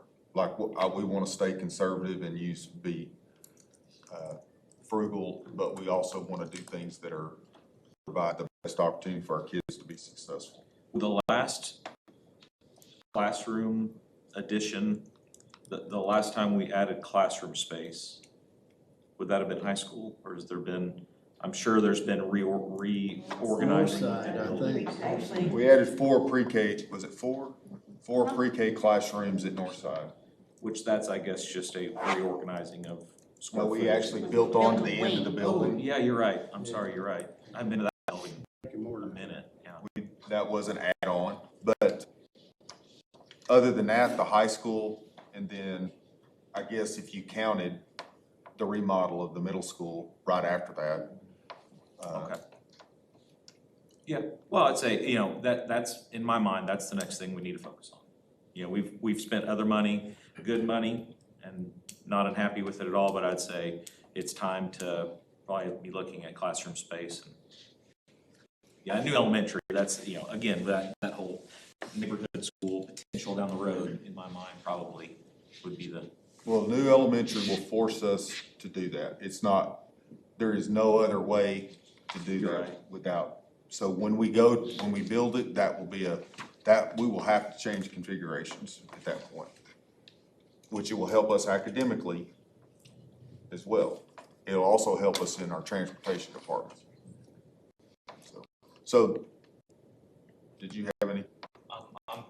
I'm on board to intermediate entrance as a priority 100%. And maintenance yard, the amount of stuff that Randall and his guys have to do with what they have is crazy. And I get to see that because I'm involved with it with the machine shop a lot. Helping those guys out is gonna go a long ways because they're saving us money hand over fist every day. So, that's a remarkable group of Yeah. employees there. Yep. so. Fantastic. So would you all be okay with the 800 that is unallocated if I allocated 100,000 to the maintenance yard and the remaining 700,000 to the intermediate entrance? That doesn't mean we can't add more money later. I'm just trying to, She's talking about just the money that's in the account now. just the money that's remaining in the have to account. earmark it. Yes. Somewhat. Yes, A you dollar all, amount? yes. You can't just change. And it can always be changed. It can always be changed. Oh, it's not a big deal to. No, It's I not- just need, Well, I'm I just thinking- need projects and amounts. It's in a plan, it's still not committed until we actually do it. Okay, All right, thank you. I just needed some direction on how to handle the building fund, and then we can move on to Okay. other stuff. Carryover, let me go back, because this is more of a talking point. So when you're budgeting, What is that you have printed out? this is, oh yeah, I'll pass this. We need to pass this out. I'll take that out. So when we're talking, I think through the interview process, we talked about carryover percentages, what we thought was appropriate to do. And so I asked Terry to put together what percentage amounts of money would look like with a certain percentage that we're shooting for. Now, it's a moving target. We're not gonna be able, always hit it. Like this year's carryover was 17%. And remember, our carryover is our savings account. It just carries over. We haven't spent it, we've got it. If we need it, we can go use it. So the state tells us the maximum carryover you can have every year is 20%. So if you have more than 20%, you have to spend it or move it to your building fund. We've had several years where we Dipped into that. we've actually had a 20% carryover, but last year, And the year before. and the year before, we moved some money into the building fund and had a much lower. And then this year, we're back up to 17. And I would like the board to give us a target that you guys would like to see the carryover to be on a year-to-year basis, a range. Like I said, it's a moving target. You never really know, but, Here are a couple of things to keep in mind. That is actually cash flow. That is actual cash that we have in the bank that we, as you all know, our spending is cyclical. It's like this. It's hard to trend. On average, it costs us $5 million a month to run. That's payroll, that's utilities, it's $5 million. My recommendation would not be to go below $5 million because we don't get reimbursed for a lot of expenses in the summer, and we need that cash flow to get us through. Our cash flow, our legal, so the state doesn't care if you say, oh, we're always gonna have a 15% carryover, or they don't care if you say, nope, we're gonna cap it at 7 million. It can be a set dollar amount, it can be a percentage.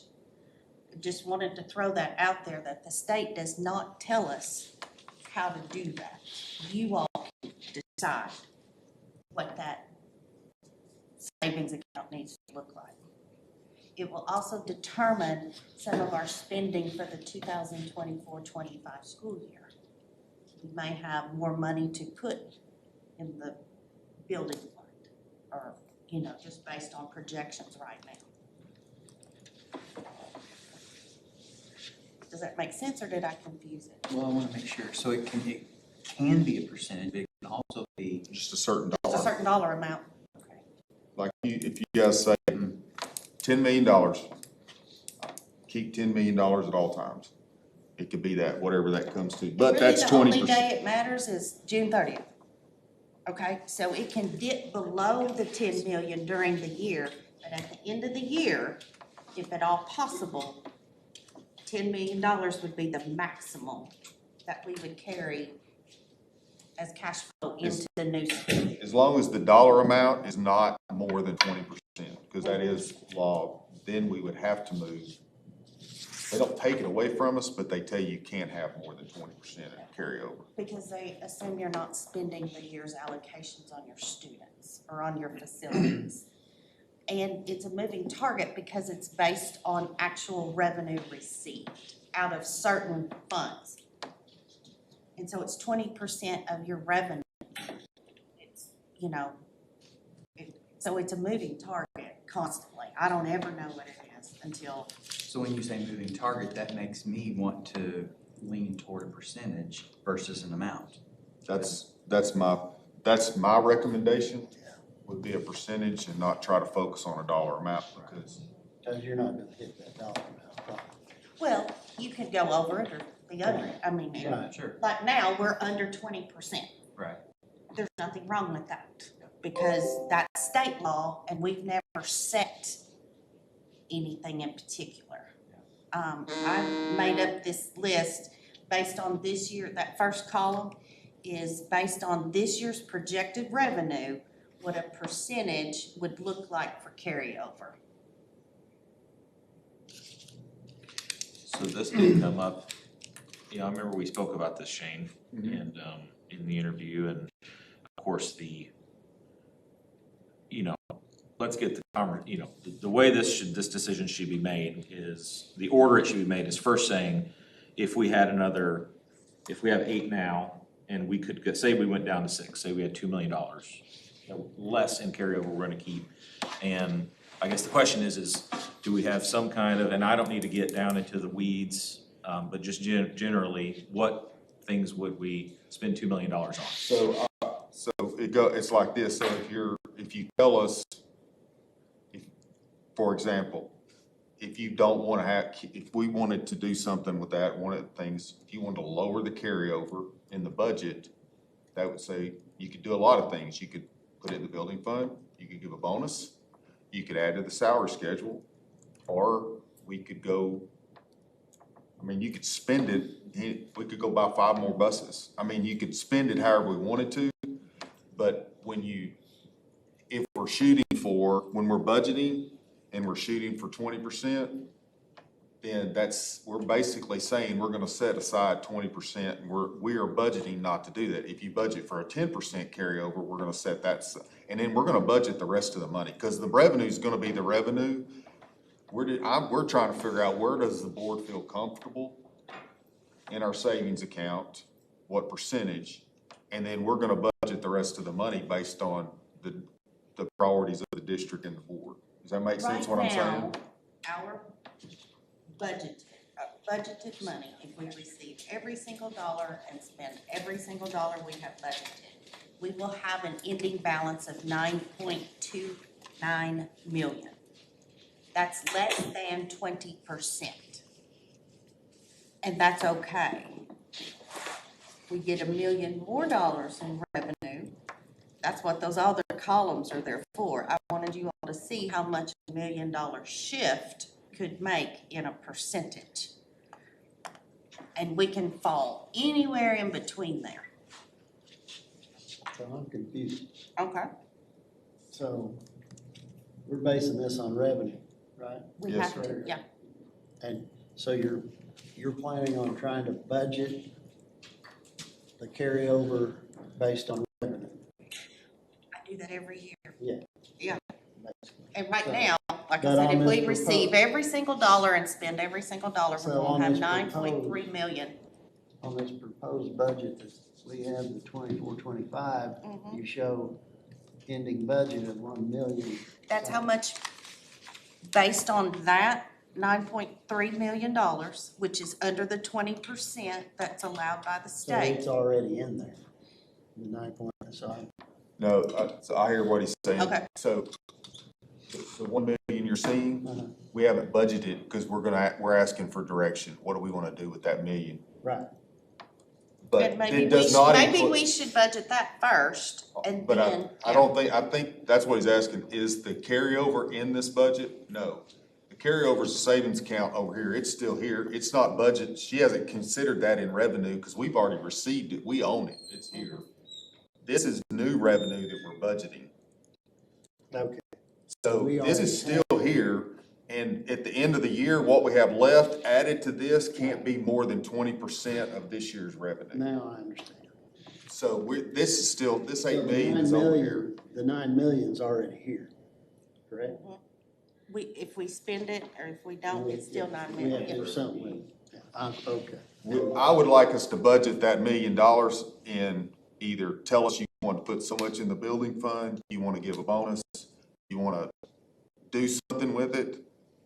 But at the end of the year, do we need to spend down some of this what I'm trying to get to is, do we need to spend down some of our carryover, or Because you that guys will happy? that will change how much we put in the building fund. It'll change some decisions. Does that make sense? Yeah, so Terry, so I wanna get your opinion on this. So if we went down, and this is, I'm not saying this is what I wanna do, I'm just for the sake of discussion. If we went down to 13 and we had 6.5, we currently have 8.2 and projecting 9 something, right?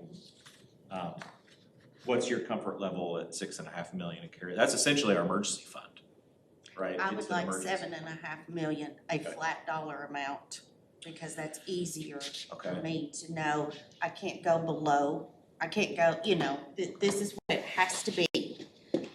Plus, that's a month and a half of expenses to cover in the summer if we needed it. If for some reason our funding got shut off, and I don't see that happening, Nor has it ever happened.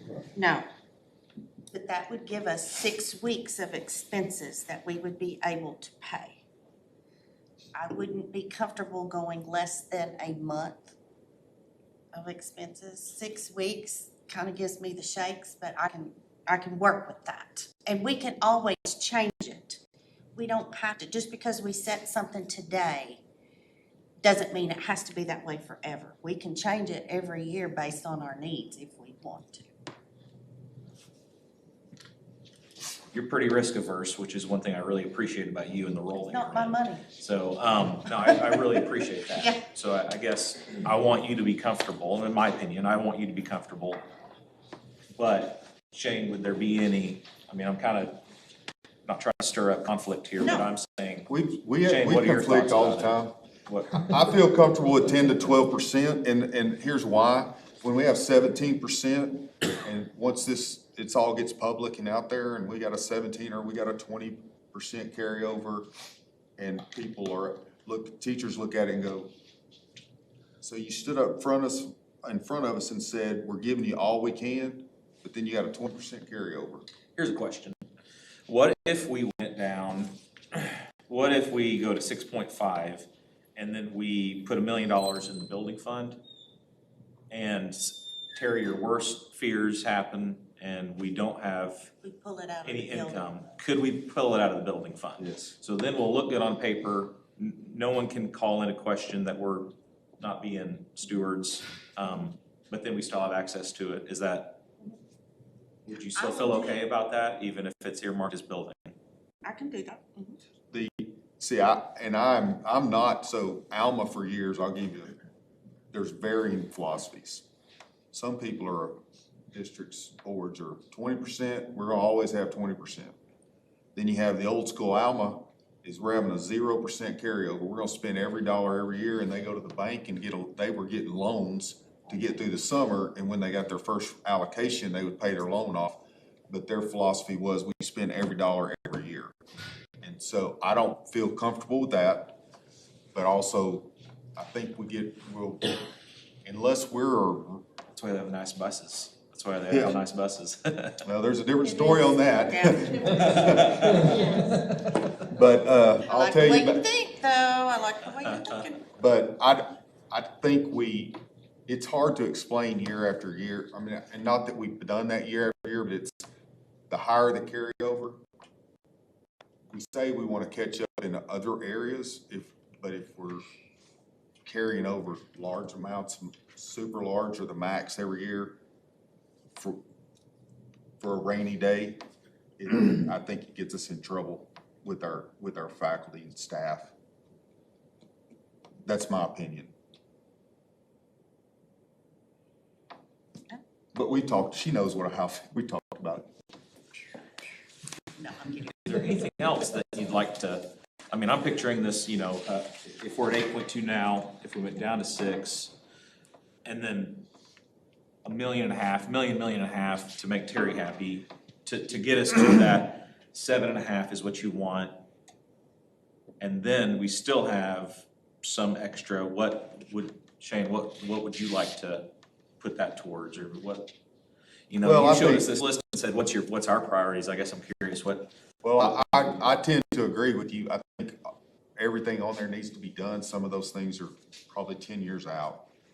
If who knows how long they are out. Going back to that, so I think that the intermediate entrance, Main Street are super important. I think we can do the maintenance yard. We can use a little bit of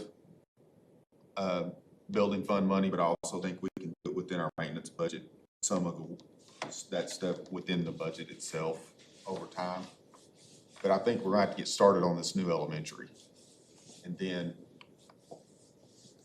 if the community feels like through that whole process of leading up to a millage, if we can get them on board with also a fine arts center and expanding the high school and elementary, then maybe we can do that in the millage.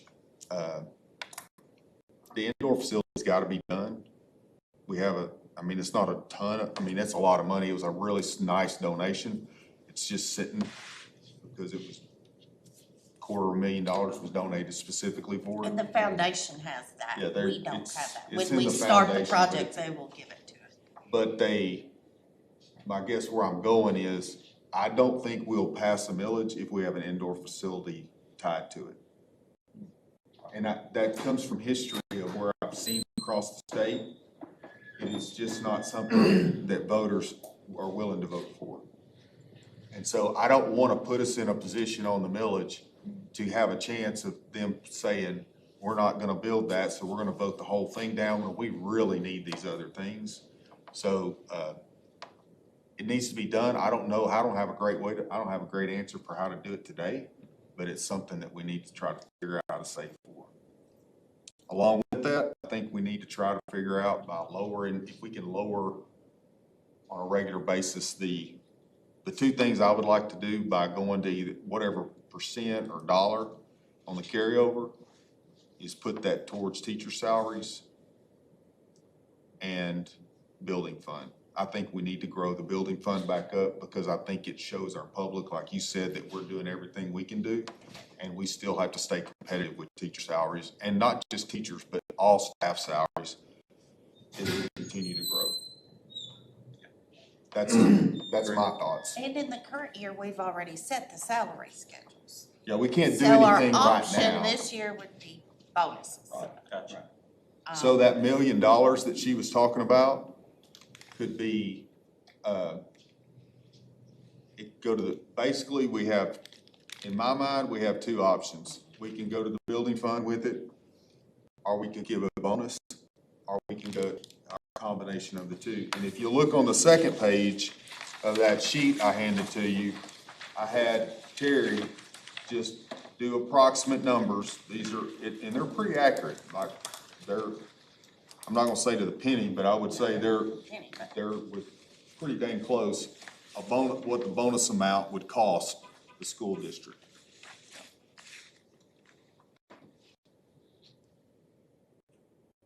So if you all would like to give our employees one bonus, two bonuses, out of that $1 million that has not been allocated anywhere, we wanted to be sure that you knew what the cost would be. So if you wanted to split it between the building fund and a bonus, if you wanted to give a small one and then a larger one, you can do that, or you can give a large one then a small one, or all at one time. You all can control that. I just need to get it in the budget. It matters not to me at all. So, And I will say, just to refresh everybody's memory, in the past, our long history is, when we give a bonus, every employee gets the same amount.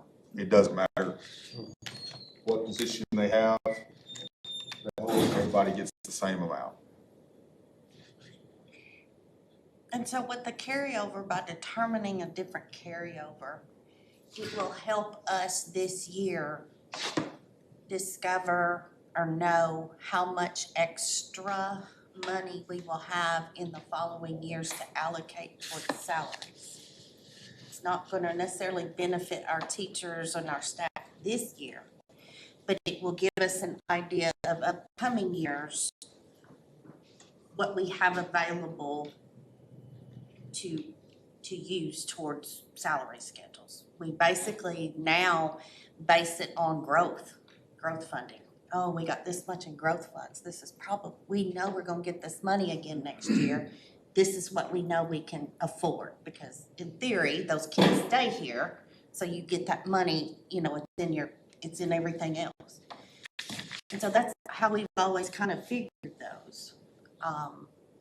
Having extra money or different money, anyway, it gives us different options for upcoming years.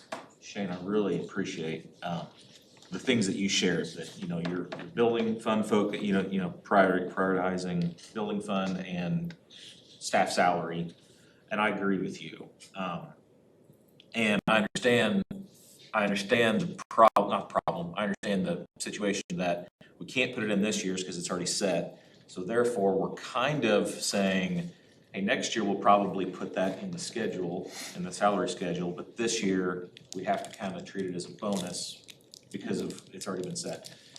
Is there any argument, or is there any, I guess I'm just thinking, and we've talked about this before, is that, you know, you do bonus this year and next year, if you don't, it's perceived that you're getting less, when really the goal will be, the bonus is really in lieu of what we would like to do as a Well, change, salary schedule but you change. gotta remember, we did raise the salaries. And the returning teachers, returning staff this year will be getting a retention bonus.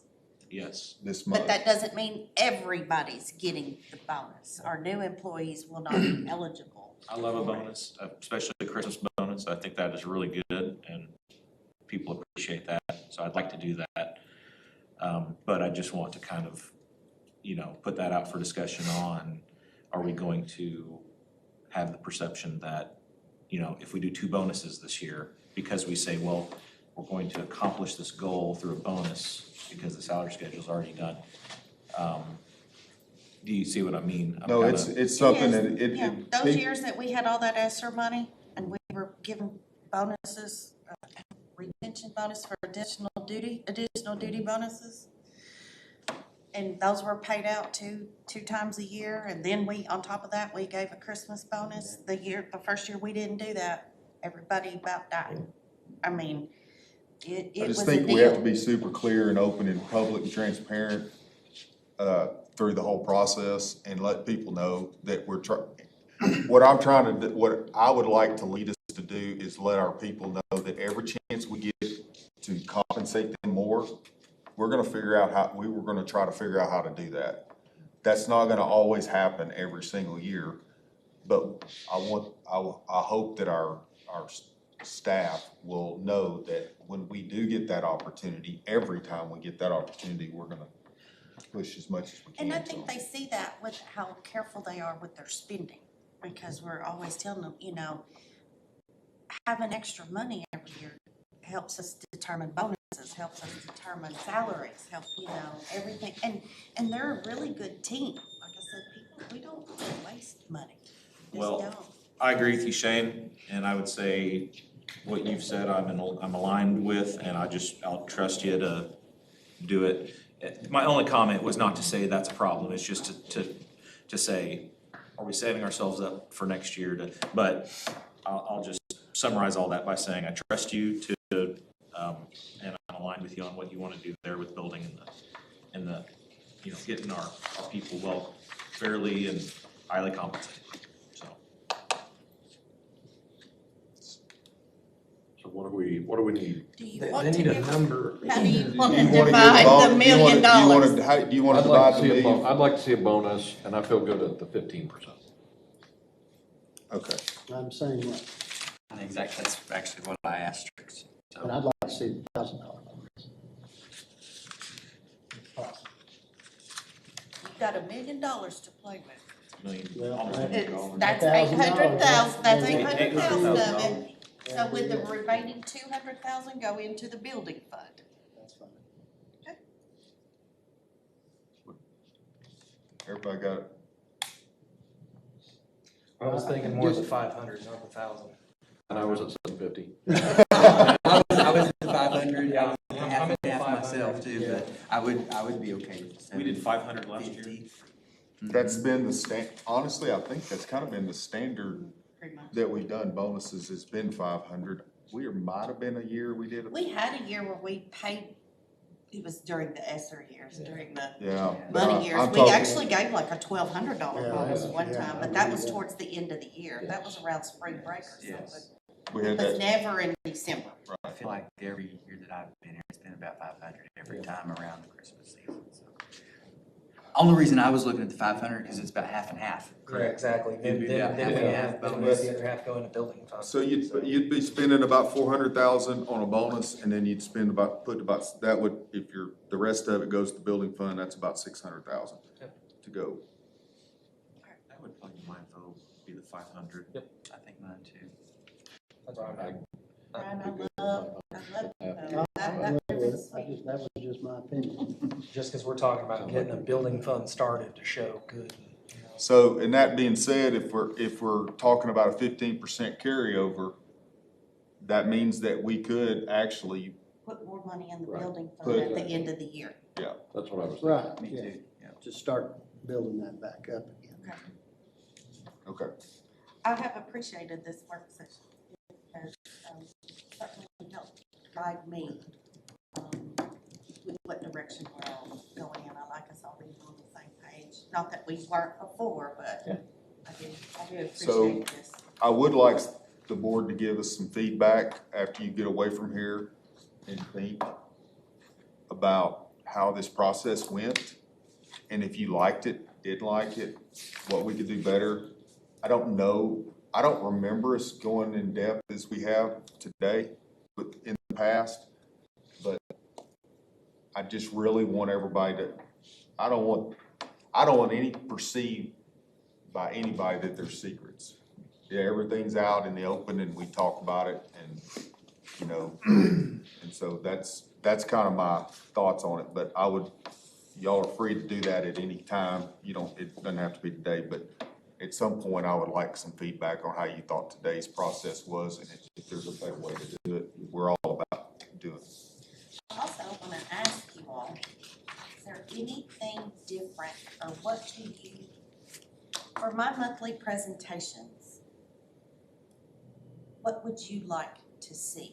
Do you want a short PowerPoint presentation with graphs and pie charts?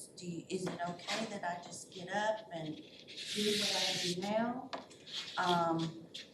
Do you want them to be mini teaching moments, maybe 5 minutes where I explain certain parts of expenses or certain parts of revenue?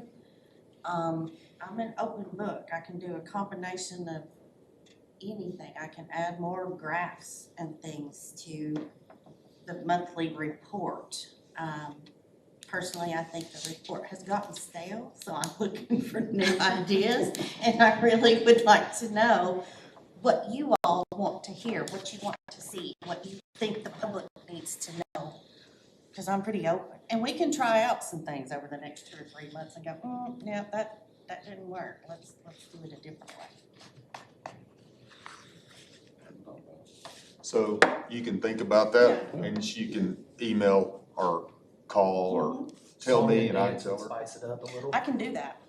Fun I gift. can do a rap. I do a rap every month. Finance rap. Yeah. Fun meme or gift included in Okay, that. I can do that too. Mhm.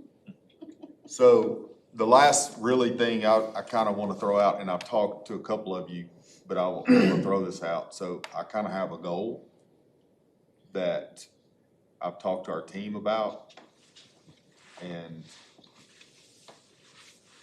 that I think will really help us in retention for our staff is starting a daycare for employees. Unless somebody has a major issue with that, I would like to spend this school year researching that, and it'll cost, there'll be a little money involved in doing that, but I think it'll be well worth it. My hope would be, if I'm thinking right, I think there's some grants, we could get some startup grants to start it. And then, even though it can't be free, we my goal would be to let the program pay for itself and it still be cheaper than where they can go anywhere else, because we're not trying to make a profit. We're just trying to cover the expenses. And so I think it is a huge need. As I'm told, I mean, my kids are all long out of daycare, but I am told average cost is somewhere between 800. I know there's some places not in our community, but in Northwest Arkansas, there's as much as $1,200 a month per child. And when you have 2 or 3 kids, we have had teachers who go home because they can't afford daycare. Or they take other jobs because they're gonna make a little bit more money, and that's gonna get them over the hump with daycare services. So unless somebody has a major problem with it, I would like to move forward with that. I think it's a good idea. You're gonna find, I'm sure you're gonna find out interest, kind of gauge interest in how many kids we might be Yep. taking care of, and then also kind of what the cost would be at. Well, and then all the rules, because daycares bring you bring DHS Insurance, and insurance. finding a place to do it. Right. You know, and my Are initial- they all gonna be in your office, Terry? I don't. my thought is, we have a lot of churches that sit empty Monday through Friday that might could be leased out. And it would help the church financially, as well as we don't have to build a building or whatever. So that's just a thought. I don't know that would work, but I would like to spend some time researching it and making sure that it's something we could definitely put into place, maybe, what it would take to do that. I think it'd be a great benefit to our employees. Okay. Does anybody have anything else? I'll just make a quick comment for the board and everybody that, you know, they put that new playground equipment up over there on the south side, that thing, yeah. They drive you nuts? No, but every time there's recess and I drive by or something, there's kids on it. Oh, yeah. So it just makes me feel good to see them playing. Yeah, it's right I there. thought you were walking around the store going, What's that? No, it's not that it's loud. like ringing in my ear. Yeah. They just made me plan on it. I know. Okay, so Thank you, Shane. do we need to officially close it? We did open it. I thought about that. I think you did. Is it a Work good session? board meeting or? Yeah, I think so. Yeah. It's a Probably work should session. have, yeah. Yeah, I apologize. no, that's all right. So, motion, Motion to adjourn. Second. all in favor? Aye. Opposed? Thank you all for being here.